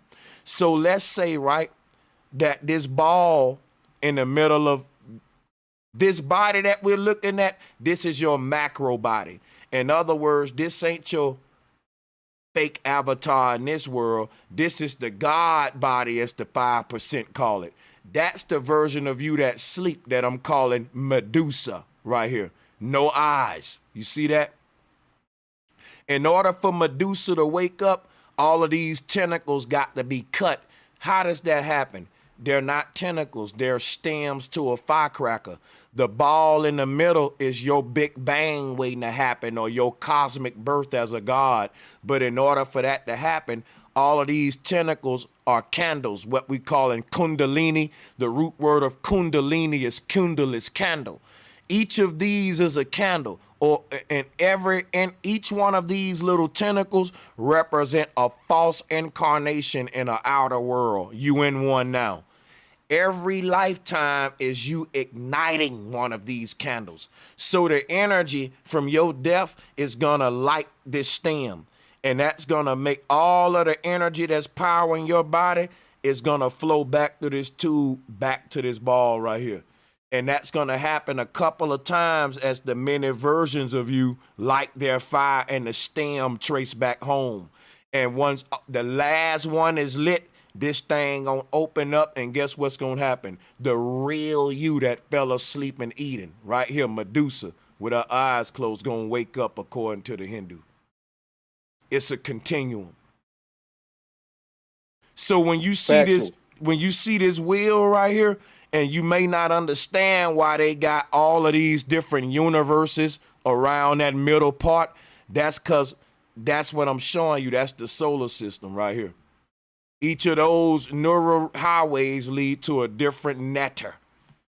And you got to be born in and out of all of them so that you can give up the ghost. Who do you give it to? To the center, or Santa right here in the middle. What I'm saying, all this whole artwork that I'm showing now is how they get that symbol of Atenism. That's how they get this symbol. And even if you look at the queen bee, all of those bees that's around her are just an extension of the God that's given each of them an assignment. Ain't no bee doing what it want to do. So that's saying that every sperm that your dad has shot out was a different version of you that went to go do what you told it to do in a different universe. And you're going to peek in on each one, which is why the Hindu said we got to incarnate several times, multiple, and eat it to say that it's good before the energy return back to the center, so to speak. Now, a lot of people, you see what I'm saying? But I was going to keep going, but I'm going to stop there. You got it. No, hold on, So Madon. when you say, Okay, go. oh, peace, Sanchez, peace, homie. Go Who that ahead, there? man. So with that being said, right, how you just broke all that down. So when you say that debunks evolution, It debunks evolution, but the way they tell us we evolved from a ape, a Sasquatch, all that bullshit. We know that's dumb. Evolution itself is real though. The fact that you are a conscious infinite being that is constantly evolving yourself to a better version of itself, a new edition and a better version and you know how you go from the first Nintendo to the Cube to the back these more. That's what we're doing in each incarnation according to the Hindu, consolidating what we are in between lifetimes and recreating it based on what we learned from the previous one as something better in the next one. okay, cool, because it seems to me, everything pretty much declines. Like you're born, you get older.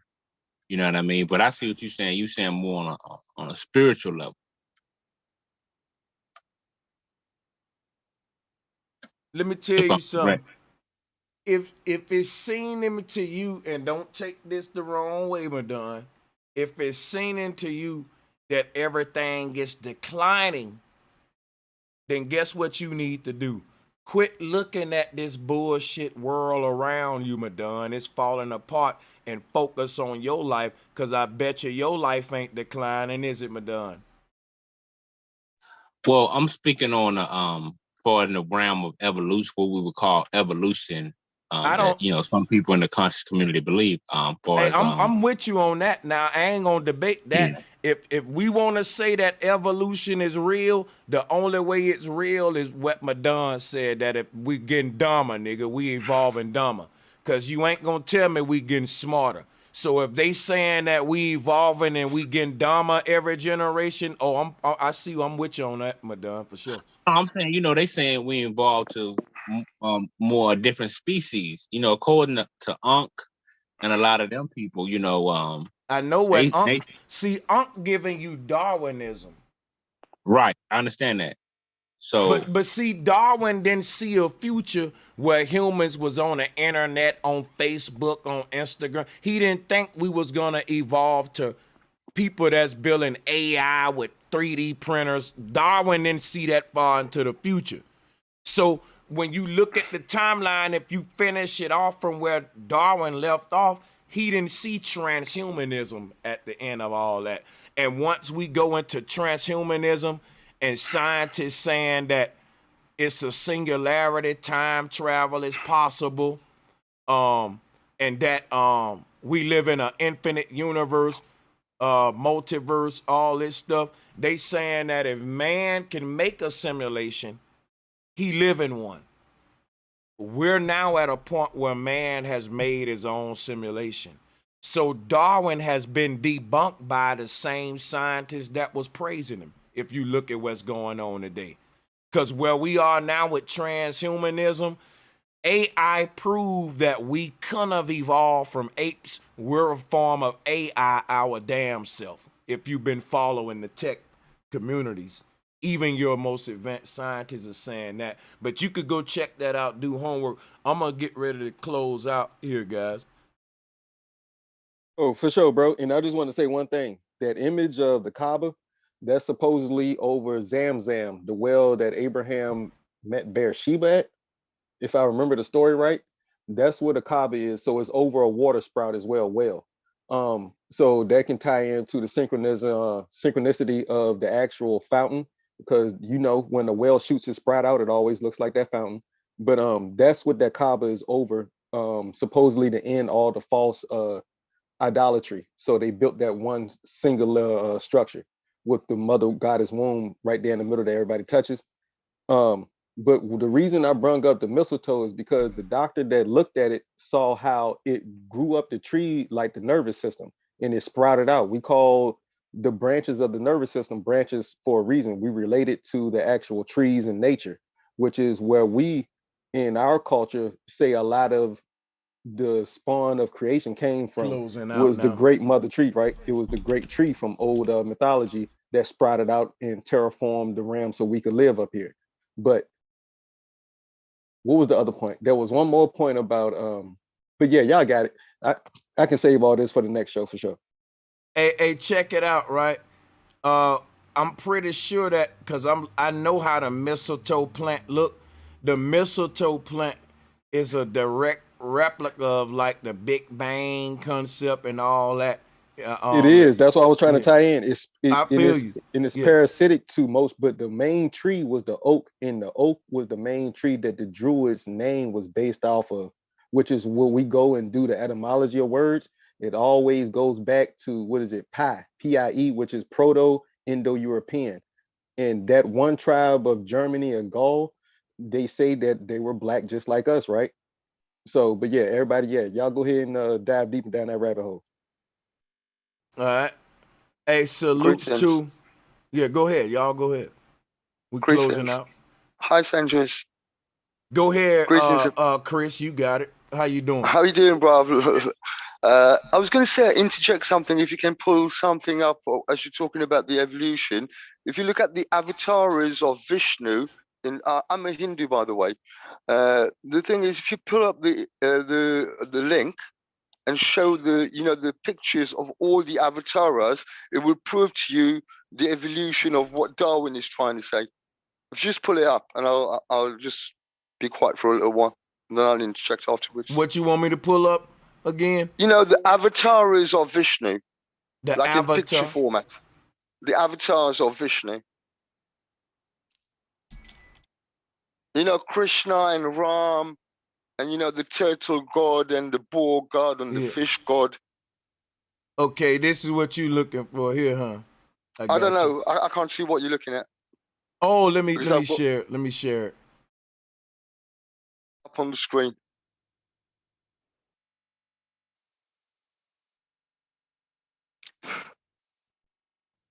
I've tried to come on the live a few times last week, but it's always been at the end of because of the time difference. It's been at the end of the show every time I catch up with you. It's crazy that YouTube should be sending my links out as soon as I go live, but somebody came in the chat room about 40 minutes into the stream saying I just got a link. Guess what? I'm thinking that, guess what? Sometime when I be live, people will send in cash apps, but then I have to make my phone get out of idle mode, and it'll just, all of them will start coming in at one time. I think that's what's going on the notification tip. True. That's why I've been kind of shadow banning you. That is a form of shadow ban. That's time zone banning. Fact. Yeah, time zone banning. I know. That's what's happening. I'm in London, I usually get the link. I didn't even get it. They shadow ban me all the time. They've cancelled 14 Facebook accounts of mine, 3 YouTube accounts of mine. They've completely deleted it. And remember, Darwin did reference divine design. He was religious, and he always went back to that base. If you talk about the screen, look, go back to that screen you had before. There was one with the Vishnu in the middle and all the pictures all around. I just saw you pull it up about a minute ago. Well, how is that a connection with Darwinism? He talking about the blue Vishnu with all the heads around it. I think that one. No. The one with all the avatars. Go down. You had it at the beginning. It was like a man in the middle and like little circles with little avatars. The 10 major avatars. There's 25 avatars. Yeah, it's right there in the middle, bro. Yeah, the main, and then you got 10 bubbles around it. The 10 bubbles. Either one of those. Yeah, that's what. There's 25 avatars. There's 25 avatars of Vishnu, but there are 10 major ones. That's just it's no different than the disciples of Christ.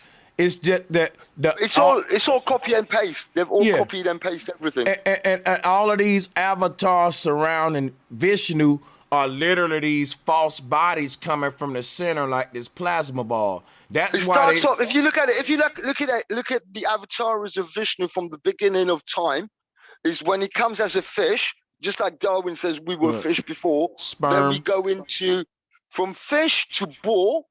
Let's say that's the one you just had it. From the fish to the boar to the half man, half lion, then to the small men, you know, the dwarf men. Well, Let me I show think you. the human body. Hold on. Hold on. Pull it up in a minute. Hold on. That's it. You Here, got it. You hold just on, had hold it. on, hold on, wait. That's it. That's the one. Wait. Slow down, calm down. Sorry, I'm hyperactive. Hold on. What I'm saying is, if you Forgive look me, I'm very hyperactive. It's no, you fine. Check it out. What I'm saying is like the embryo stages of a human.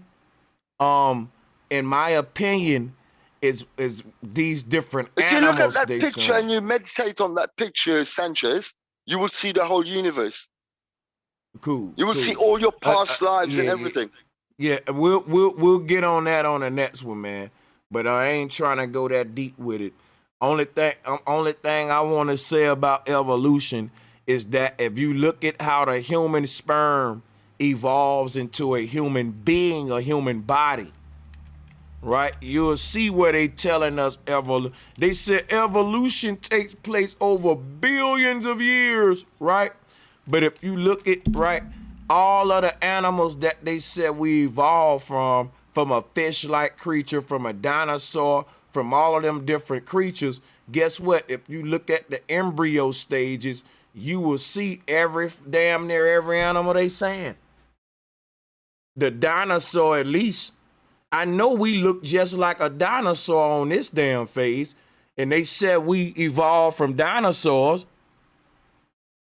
Well, we can see that the human body itself debunked evolution, because when you look at the heart, right? Right. The man. heart has valves. It's just like a car, like different stuff you use in a car. Everybody in the mechanic know what I'm talking about. They got valves and they got different stuff that's strategically put together. The body's a machine. This ain't no by chance. You know what I'm saying? It's damn near like, if you look at the human evolution, right?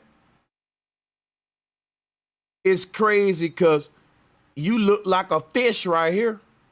What? Hold on. Nah, here's a human. Now check this out. What I'm saying is you look like a fish right here though. Cause look, watch this, right? If I'm looking at all of these different early phases of the embryo, I don't know which one a human is. So we look like a fish, a chicken, a sheep. Right here, I probably can start telling it apart, but I still won't know what a human at until we get here. Then I'll say, damn, here go the human right here. But if you go through all these phases, that's the evolution there. In my opinion, they just turned that shit to we come from dinosaurs because they looked at this first shape right here.